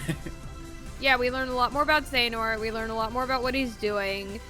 Sora and Riku are taking their Mark of Mastery exam, and it also kind of sets the stage for Kingdom Hearts 3 with, you know, Sora not technically being a fully fledged Keyblade Master, but Riku kind of is. So, Yeah. Yeah, so it really sets the stage quite directly, really, for Kingdom Hearts 3, and where the story starts off. This is like almost this is like essentially like the Kingdom Hearts 3 prelude. Yeah, no, basically. It also introduces the Twiwi characters into the world. That is true. Which, you know, it's a little early to say how relevant it's going to be, but the Kingdom Hearts 3 secret ending definitely makes one think that Twiwi is going to continue to be very relevant throughout Kingdom Hearts. So if that really is the case, then it's all the more relevant because it introduces that aspect. These Twiwi characters are never going to see the light of day, Kennedy. Ever again. They're done. These were one-time characters. I hope not, but a lot of the concepts of Twiwi I think we might see again, because the secret ending of Kingdom Hearts 3 alludes pretty strongly to a Twiwi connection. Did it? Okay, so the plot of Twiwi is that oh, you're right. Oh, I forgot about that one. Yeah, Sora, Riku, and then like okay, I know what you're talking about. Yeah, they're in Shibuya, and the whole plot of Twiwi is when you die in Shibuya, you can play a Reaper's game with a bunch of other dead people in Shibuya, and the winners get to come back to life. But you're playing in like an alternate plane of Shibuya, in like an alternate world of Shibuya. Sort of. It takes a minute to explain. And with Sora and Riku in Shibuya at the end of Kingdom Hearts 3, I mean, what the fuck else would it be? It could be anything. I guess we'll have to find out in, I don't know, probably I can't believe they're going to cross Kingdom Hearts over with Persona. Damn. That would actually be great. If we can get that going, that'd be great, actually. I don't know how they would justify that. I hope it crosses over with every JRPG that's ever been set in Shibuya, which is a lot of JRPGs. It's a lot of JRPGs. Maybe that's too many, Kennedy. But I think they could do it. If I'm going with progression, after playing Kingdom Hearts Dream Drop Distance, I'm feeling relatively satisfied and I'm hyped up for the next game in the entry because I feel like we're moving towards something and we're understanding more things. I'm inclined to give this a 5. Oh, I would absolutely agree. Boop. All right, then we have characters. All right, Kennedy, go ahead. Tell us about the characters in this game. I mean, Sora, Riku, whatevs. Let me tell you about my wonderful Twiwi children, who I love, except for Joshua. He's a shitbag, but wait, Joshua, the kid with the kind of curly hair or whatever that could just go in between the worlds or whatever? Joshua's the albino kid. The albino kid. Hey, yo. That's funny. But yeah, I love all my Twiwi children. There's nothing else to say. I love them all. Neku's a shitbag who I love. Joshua's a shitbag who I love to hate. Shiki's good. Beat is a superstar. Rhyme, love her. I honestly, those are the main protagonists of Twiwi. My only regret is that I definitely think that they had an opportunity to have like one or two of the Reapers in the game. I would have loved to see, like, I don't know, Karia and I forget her name, but the pink hair girl. I would have loved to see them be antagonists, but I'm still very satisfied with having got my 4 Twiwi characters. Because again, this was the first time we had seen Square Enix do anything with them since the game came out, after several years of them repeatedly saying, yes, we plan on doing more. So I'm very satisfied with their cameos, and they were very relevant cameos too. Like honestly, they were, you know, they were honestly tight. more relevant than like most Final Fantasy characters get to be in Kingdom Hearts. True. With a very small number of exceptions. With a very small number of exceptions. By very small number, I do mean like. Honestly, maybe just Squall, Aerith, and Tifa. Because they're the ones who tell Sora like what's going on in Kingdom Hearts 1. So also in Kingdom Hearts, his name is Leon. Let's call him by his name. His name is Leon. Okay, well, you know what? Final Fantasy VIII wasn't that good anyway, so. True. Well, actually, I have no idea. I've never played it. Yeah, I think the characters. I love the Tweewee characters. I thought they were super cool. The main character Neku, was that his name? He was. Yep, Neku Sakuraba. He was the cool guy that I, always thought he would be. He was tight. Obviously, Riku and Sora are Riku and Sora, so like they're cool enough. Lee is in the game. He's cool. He makes some great saves in the game. We gotta love him for that. Oh my God, I completely forgot. This is the game. Yeah, no, that's a stain on this game. This is the game where we learned that Axel's death meant nothing. No, but he's cool. Keep talking. We'll get to that saves. later. Yeah.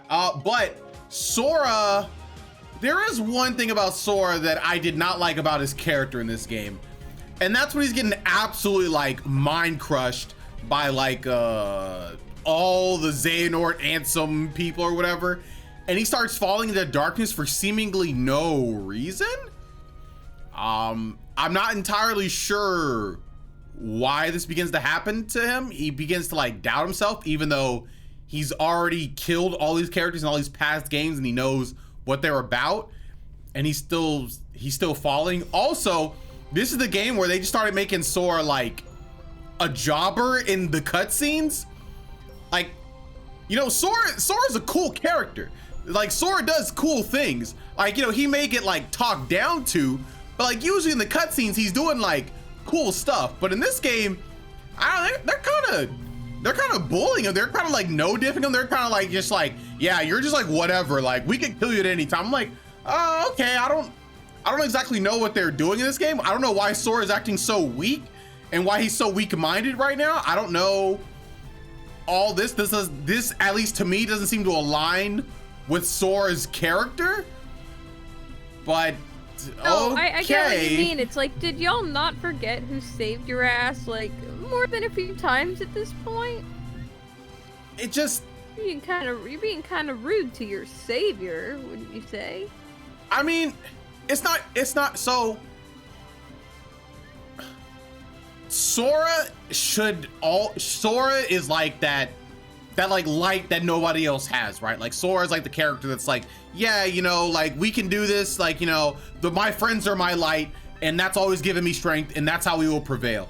But like when young Xehanort is coming around, he's like, I don't know, man, things are looking kind of bad right now, like impure thoughts, darkness, all this stuff. And Sora's like, man, like things are pretty bad right now. Like, man, maybe I can do. So I'm like, Sora, we've already gone through this. Like, what's happening? What's happening? You've literally been challenged since like the first game with Ansem. Like, your friends are your light. Why are you getting confused? What's going on? Why are you turning into darkness? Why are you letting this happen to you?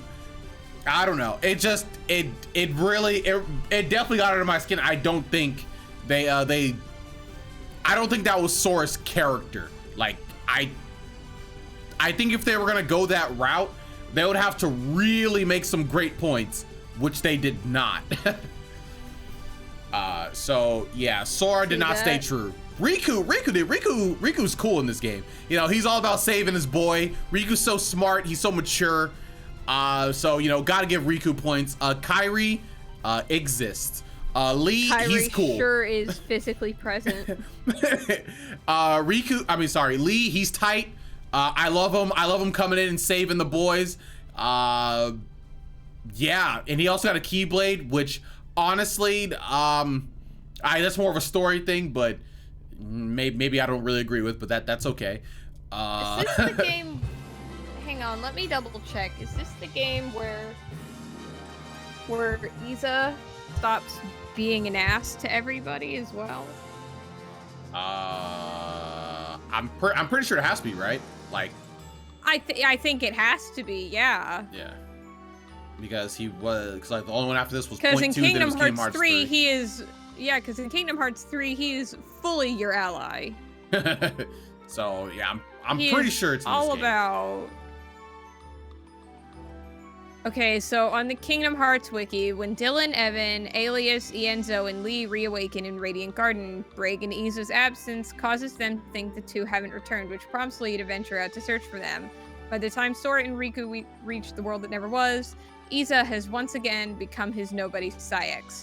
When Lee attempts to retrieve Sora, he is attacked by Saïx, who he calls by his human name. Isa! Yeah. So I do have a few gripes with the characters, and it's really unfortunate that I do have like a bit of them with Sora, the main character. So I definitely gotta docket some points on that front. So if I'm giving the score out of 12.5, I'm probably giving this like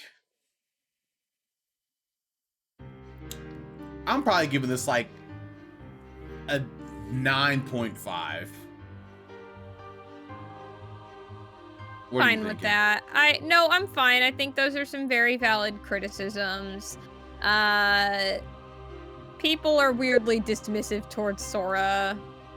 And Sora is weirdly dismissive about things we've already kind of established. Yes, exactly. I'm just like, what's going on? Yeah, no, I would agree. I would agree with your point. If it was anybody else, I could bump the score up some more, but it's Sora, the main character, who we've spent so many games with, so yeah. Okay. Level designs. Level designs in this game are actually... Oh, they are so good. Probably... I don't know if I want to say this. There are at least a top 2 in Kingdom Hearts games. And that's almost what's the other contender? I really like Kingdom Hearts 2. No, that's fair. That's really fair. I really like Kingdom Hearts 2. But no, that's really fair. Dream Drop Distance does something that no other Kingdom Hearts game really does, and that's giving you enough environment to move around because it added a new mechanic, which was the flow motion. The flow motion was tight, and that added a lot to level designs of what you could do. And so because you have flow motion, they gave you a lot more areas to explore, which was tight, which was great. I love just jumping off the walls because they made like every area like wide open enough so we can do that. I was like, oh, this is so sick. This is so good. Every area felt so free, so large. So I did not have any problems with any of the levels. I loved it. I loved level design in this game. I would fully agree with that. Pretty much because of flow motion. Yeah, no, I would fully agree with that. I would also add the point, it's the only one with a Hunchback of Notre Dame world, so it also deserves points for that. And yeah, you know but what? no, New Worlds, yes. The world design was really cool, and it really can't be overstated enough. By the time you get to Dream Drop, if you're playing the Kingdom Hearts games in order, you are craving. You are starving for some new Disney worlds. You are starving, and this game finally delivers. So it's very refreshing. Yep. So yeah, I'm willing to give this the full 12.5. I agree 100%. I will say, I guess this will be here. In this game, the Disney worlds still kind of really don't matter. Like we have fully entered the era of Kingdom Hearts where the Disney worlds contribute literally nothing to the story at large. But they're still a part of the game, so I guess the only difference with this game is like they're relocking the worlds or whatever. So they actually don't like they're actually not even pretending that they matter in a story sense. Like this is Sora's journey to do this thing. with all these Disney worlds, and like, you know, people show up there, but it's not really about like, they're not pretending like the other Kingdom Hearts games are pretending. This is probably the only Kingdom Hearts game where they don't pretend that the Disney worlds matter. Like in Kingdom Hearts 2, they try so hard to make you believe that the Disney worlds matter, but they don't at all. Like they Kingdom really Hearts don't. 3. No, in Kingdom Hearts. Oh wait, what were you saying? No, I was just saying Kingdom Hearts 3, I think, does the same thing. Nah. In Kingdom Hearts 3, they actually try to make you care, because like, oh, the new Princesses of Light. Oh yeah. Oh, we got, you know, we got Frozen, we got old girl, like, hey, you guys gotta go here. Like, it's important that you go here. Like, we don't have the same thing, like, oh, we have to lock the worlds or whatever that we had in Kingdom Hearts 1 and 2. It's just like, yeah, we gotta go here. There's stuff here or something.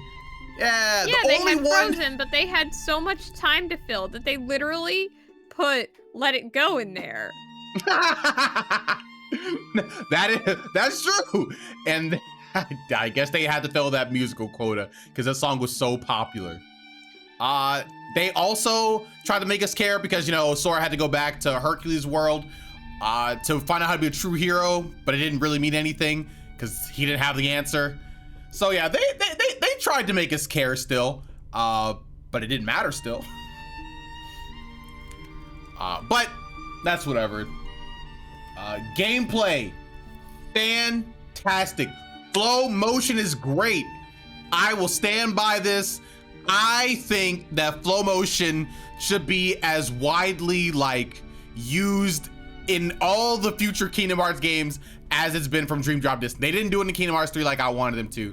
They did enough, I guess, but not like Kingdom Hearts Dream Drop Distance. Like, oh my god, it made it so cool. You can like hook on like the sides, you get new moves and attacks and stuff. I'm like, oh, it's so good. Also, the balloon magic is literally overpowered and broken, so you can't just use that the whole time and make the game easy, which is cool, I guess. Yeah, lot of great stuff in this game. It felt good to fight.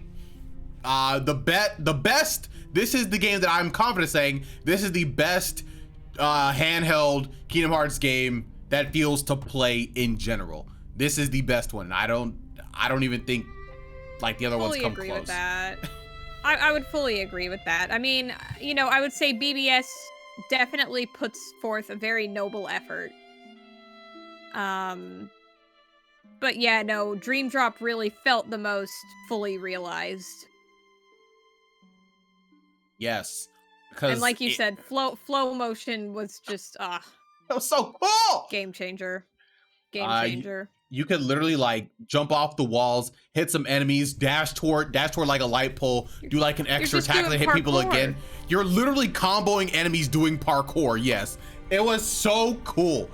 I would literally just like open up the game and just move around, just move around, just jump off the walls because it was so sick. God, I love flow motion. Yeah, no, it was. I'm willing to give this a really good score.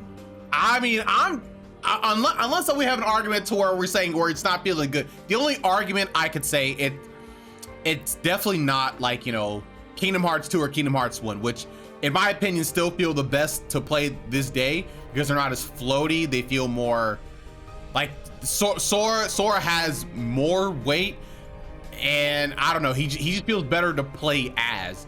But this game obviously has flow motion, so it kind of makes up for that because it's pretty sick. But he's still kind of a little too floaty.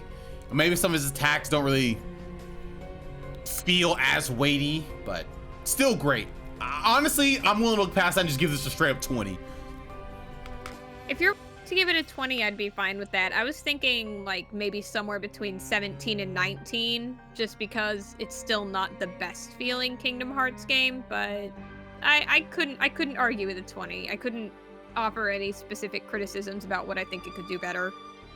All right, I guess we'll give it a 19. I will take off that point for it not feeling as clean. But unfortunately, no Kingdom Hearts game will ever feel as clean as Kingdom Hearts 2. Unfortunately, it will be a very impressive day when they can recreate that feeling. They won't. I know they won't. Okay. Story. So, as we were saying before, this Kingdom Hearts game is the one that had the like, it had a lot of like important story things going on. Sora, Riku trying to get their mark of mastery because, you know, we need them to be Keyblade masters, because when you're a Keyblade master, you're able to do more things like the power of waking. You have more abilities to travel to new places, you know, go to more missions, all that good stuff. They've been doing this for a long time. It's about time they become Keyblade masters. That's great, just like character progression. We also, as a matter of fact, in Dream Drop, we learned that everybody has become a Keyblade master. This truly is the game where it's Oprah Winfrey saying, "You get a Keyblade, you get a Keyblade, you get a Keyblade." Bro, I'm actually so mad we never get to see Yen Sid use a Keyblade. I'm actually so mad. Think about how hype it would have been if he would like pull up with a Keyblade to like something and just did magic. I don't know, I think that'd be sick. But yeah, everybody was getting a Keyblade, which is kind of important, but we learn more about Master Xehanort. Except for the fact that like nobody knows how to use them. Exactly, except Sora and Riku, and I guess Mickey. Yep. Yeah, and everybody else is like, what do I do with this? Is it a blunt object? Can I just use it like a blunt object? So Xehanort is in full force here. If you thought he was in full force in Dream Drop Distance, nah, he's on one in this game. But unfortunately, we have one of the worst things you can ever just decide to add in a property. You know what it is, Kennedy. Say it with me now. Time travel. Them bringing Lee back to No. Time travel. We now have time. We have time travel. I don't think. No, we don't load time travel. I don't think that was necessary to add, and it just made things way more confusing. Because now in this game we learn that the person who was talking to Sora in Kingdom Hearts 1 was Xehanort when he was just a heart, and he was already setting things in motion. And you're like, that doesn't even make sense. Like, what are we talking about right now? Yeah, no, I ain't gonna lie. I still don't think I understand that whole the him talking to Sora. I still don't think I get it. So I still don't think I get it. And when we get to the convolutedness modifier, I'm fully going to suggest a 3 for this game. And it's in large part due to that. Yeah, and you would be exactly right. So Xehanort goes back because he needs a heart in any given place so he can resurrect himself later in the future.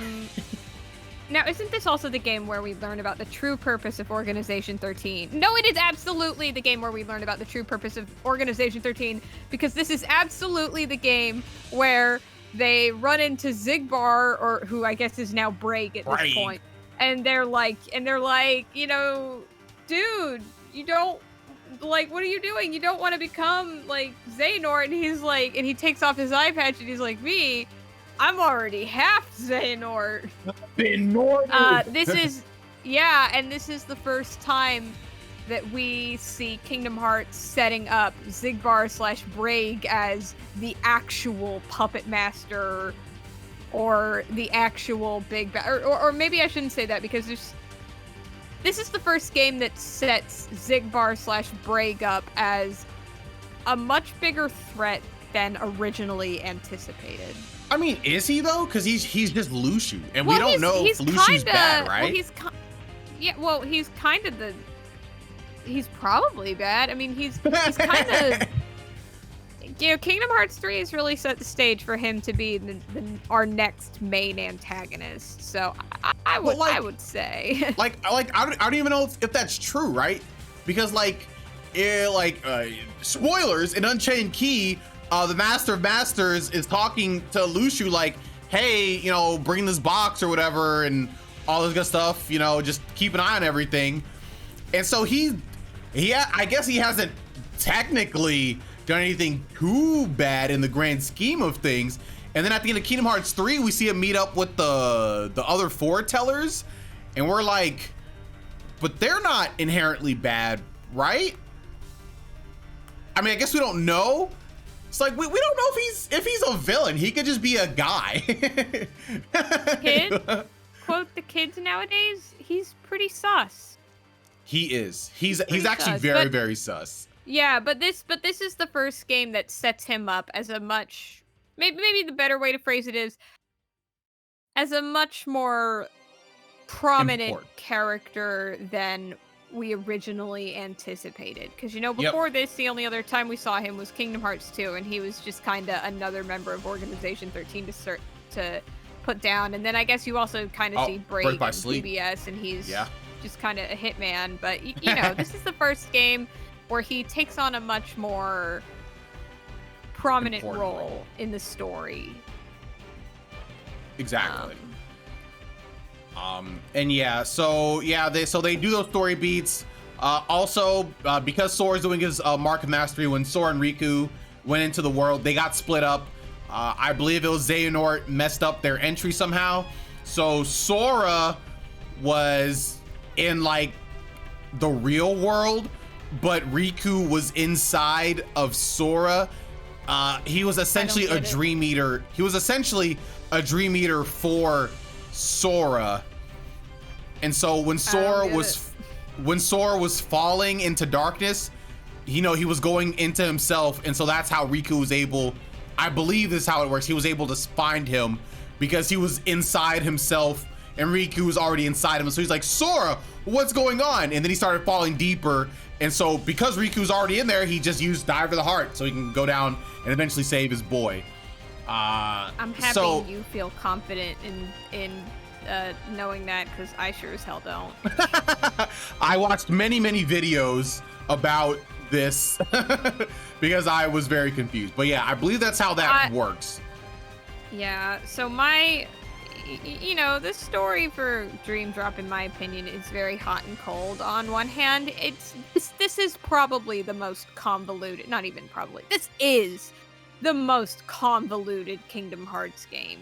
Because they have to set the stage for 3, so they have to get through a lot of story and not a lot of time, and they have to settle all these accounts and, make you realize, okay, so who's the people who are on your side and who's not, whatever.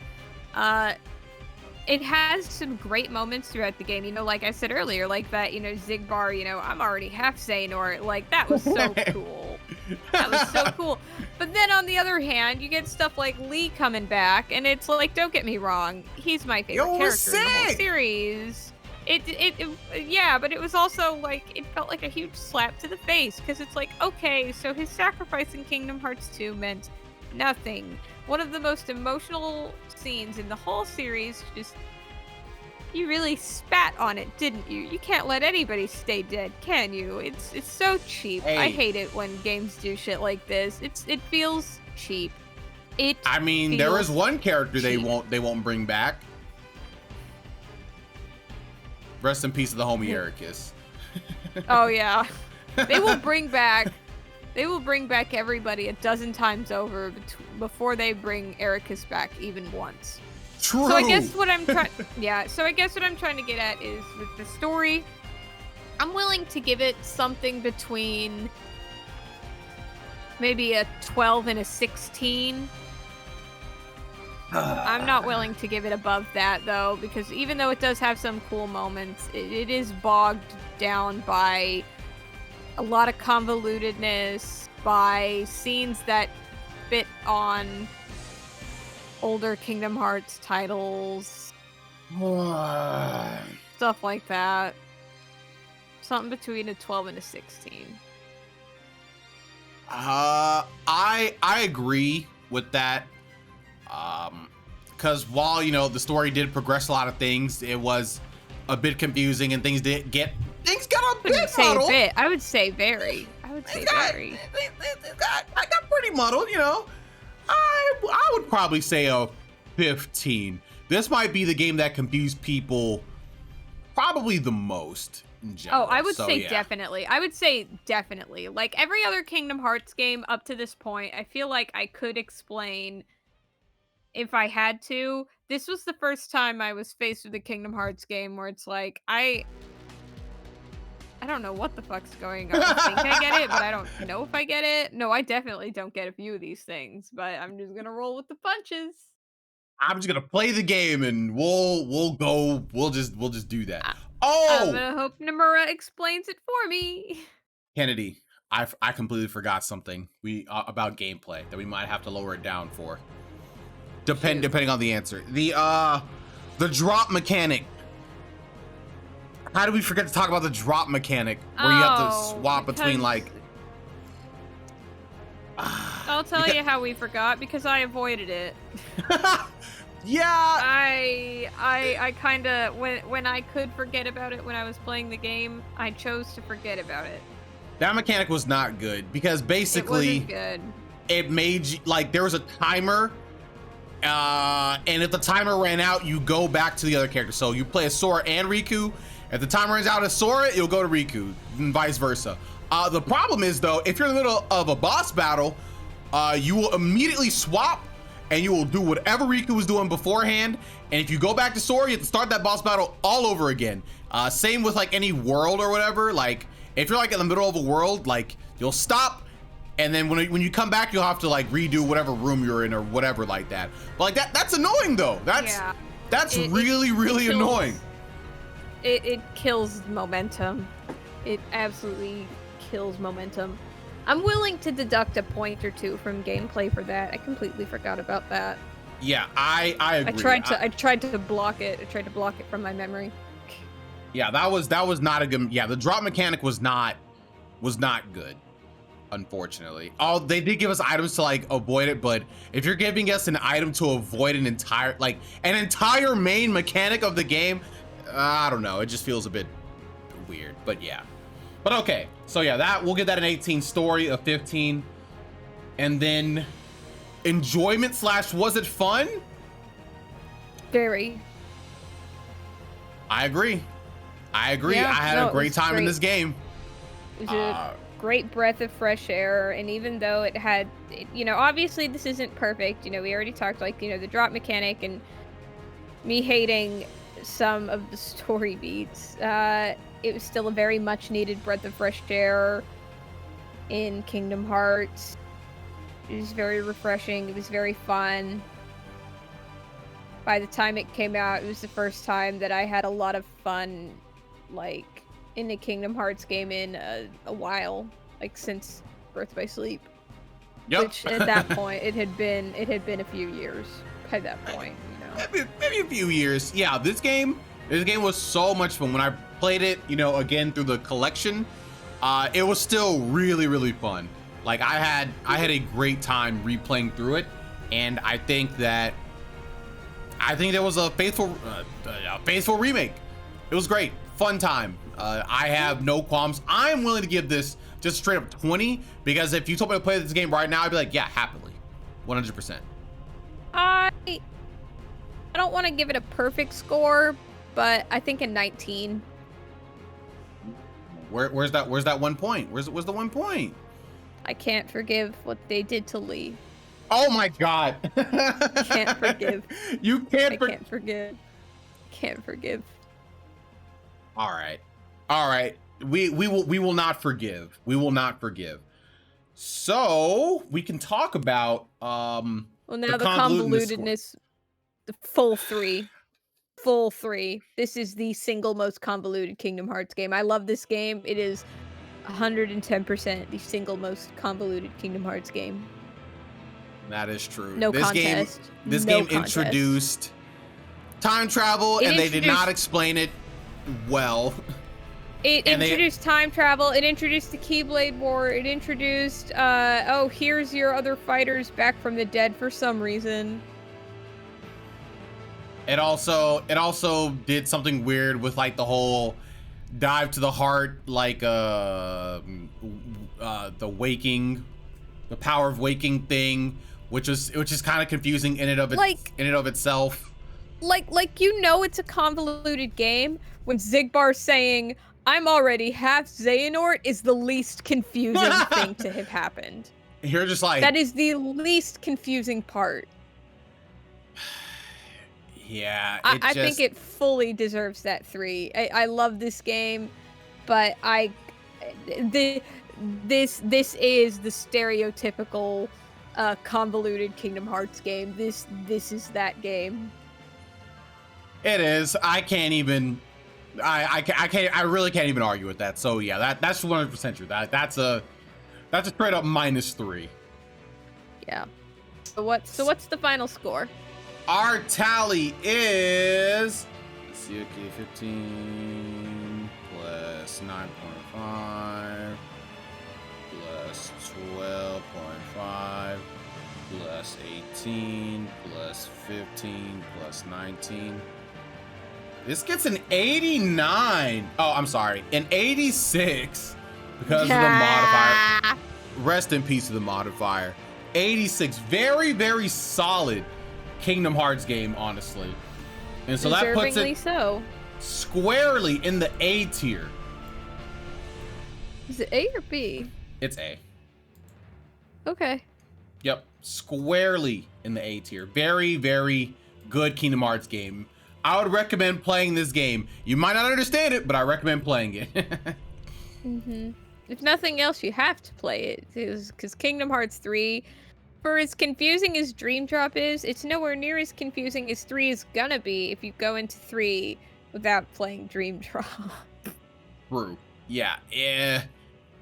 Dang, you kind of have to play all the handheld games except Recoded to understand the full everything. Yeah, and honestly, even if you were only gonna play 1 or 2, it should be Dream Drop and Birth by Sleep. Granted, I would say if you're only gonna play 1, it should be Birth by Sleep. But you know. If you were to only play 1. Like one of the games to come out between Kingdom Hearts 2 and 3. If you were to only play one of those before going into 3, ideally you should play all of them, but if you were only gonna play 1, I think it should be BBS. You know what? Actually, this is actually a great question. So, Adam, you said you only played 1, 2, and 3. So tell me, what did it feel like going to 3 from the other game? As a matter of fact, Adam, do you want to hop in the call so you can explain to me how it felt playing 3? Whatchamacallit, how it felt playing Kingdom Hearts 3 from just 1, 2, and 3. I would love to hear that perspective. I don't have enough words to explain that. Rest in peace. Okay, well. Well, Adam. Man, that would be so interesting. But yeah, I think that's very interesting, and I don't know how you could make a whole lot of sense of it if you didn't look at all of like the pre-prepared stuff that they give you in the whatchamacallit, like the lore stuff where they try and explain everything. Like, I don't know how you get through that at all. But that's just me. Wild times we're living in. True. But yeah. Now, here's a question. Yeah. Well, have we decided to do Unchained and Point 2? Because I'm looking at our list and I see that the next 2 on here are Unchained and Point 2, and I don't know if we ever reached a decision on whether or not we would have them count as their own games. I think we should have them count as their own games. Okay. And that'll be next week? Yep. It'll probably be a short one, but I think they should count as their own. It almost certainly will be. You know, it almost certainly will be. You know, both of these games are pretty short, so. And this will also give you more time to beat a Melody of Memory. It's true. It will give me more time to catch up in Melody of Memory. Yeah. Are you good at rhythm games, Kennedy? I'm not, but Dan is. Oh, okay. All right. Well, if Dan is, then I would recommend if you're not good at them and you're playing it, you could probably get away with doing the whole thing on proud mode.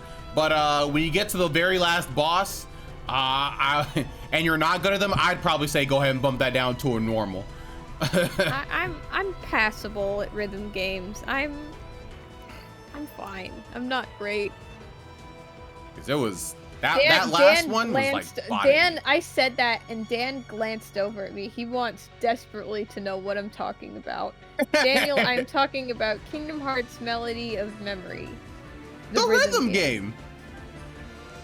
Dan says, I know what it is. Yeah, it's... Dan says I'm the best at that. rhythm games. Dan says Kennedy is so good at rhythm games. Wow, thanks, It's true. Dan. I heard Sweet. it. Yeah, I'm sure you did. Melody of Memory is like... I'll just talk about it, but it was a fun rhythm game playing through all the Kingdom Hearts music, because Kingdom Hearts music is good, and you will not be disappointed to know that they do have all the Kingdom Hearts openings, so you know you can play Simply Clean, Sanctuary, and Don't Think Twice. Is it called Don't Think Twice? Oh, I guess it is. I thought it was called Face My Fears. I think there's. Is there one called Face My Fears? I feel like that's one. Let's see. I thought it was the. You know what? Kingdom Hearts 3 is a blur. Oh, actually, I think the one they do, and I don't think they have the actual intro one. I think they just have like the actual like song, the Don't Think Twice, because yeah, Face My Fears is like the actual intro. And okay. it's actually, and you know, I've actually like, this song is actually really grown on me. It's really grown on me. Dan really came in just to say that. I can't relate. It's fine. I thought it was just fine before, but it's really growing on me, like a lot. Like a lot actually. I like it a lot. All my life. Okay, all right, I'm done with that. But yes, thank you again, Kennedy, for being on today. I super duper appreciate it. It was fun. Thank you for having me on. Of course, we got two more. We got two more. Yup, yes we do. Yes we do. Next week it'll probably be a shorter one, but we'll do what we can. I'm gonna download Unchained Key. Unchained Key, and I'm gonna do my darndest. So that'll be that'll be cool. Yeah. I'll try to catch up a little bit in it too. I'm so behind on it. Same. But we'll figure that out. Yeah, we'll cross that bridge when we get there, which will be a week from today. Exactly. Anyway, so thank you again for having me on. It was very fun. See you next week. See you next week. Thank you. No problem. Thank you. Bye. Later. All my life. All right, guys. Yo, super sick stream time. Next week, yep, as Katie said, we're doing the next two games. It might be a shorter one, so we might play a little Celeste after. Or no, we're doing Celeste. Also, big announcement time, guys. Woo! And also kind of an update. If you're here on a Sunday, you already heard. But I am doing a Pokemon Soul Link live randomized Nuzlocke with Greg. Me and Greg are doing a live Soul Link randomized Nuzlocke. It's gonna be super duper sick. We have everything.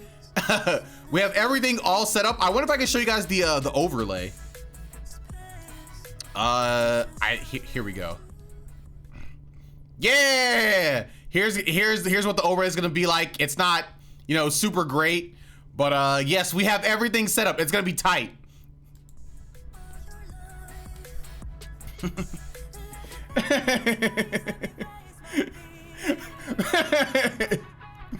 Gregory pretends to be shocked.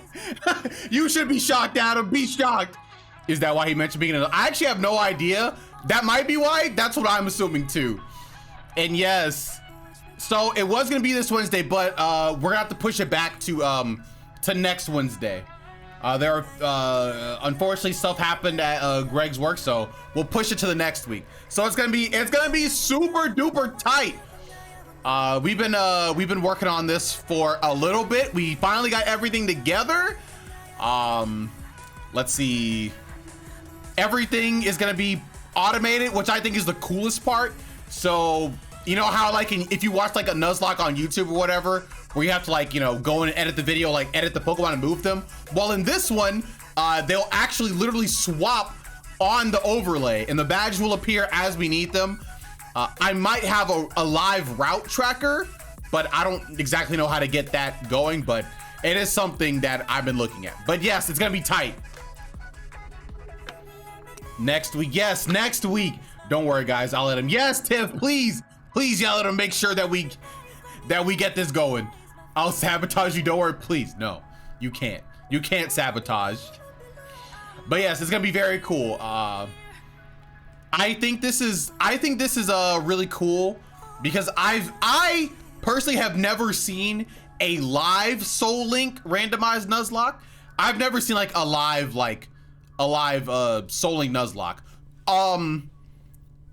Especially where you have both people's like games and like face cam on there. So I think this makes it unique to me. So this will be, I think, my very first unique thing that I've done in my stream, which I think is cool because I've been struggling with doing something unique and I think this is tight.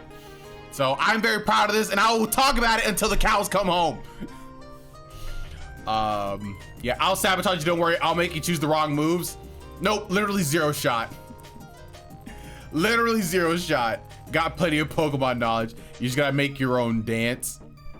No, I'm not making my, I'm sorry, I don't have a Luddy in me, all right? I don't have a Luddy. Single player Pokemon, not so much. Me and Greg, we're gonna have a great time on this. There's probably gonna be a lot of situations where we have to let things die, and it's gonna be horrible. No, I literally can't. I don't know how the Luddy works. I don't know how to hit the Luddy. I haven't figured it out. I can't hit the Luddy. I literally, all right, you know what? Okay, how about this? I will hit the Luddy tomorrow. I will show you the best Luddy you've ever seen tomorrow. All right? Right now, I gotta get off for now because it's already a little past 8. So I have to go.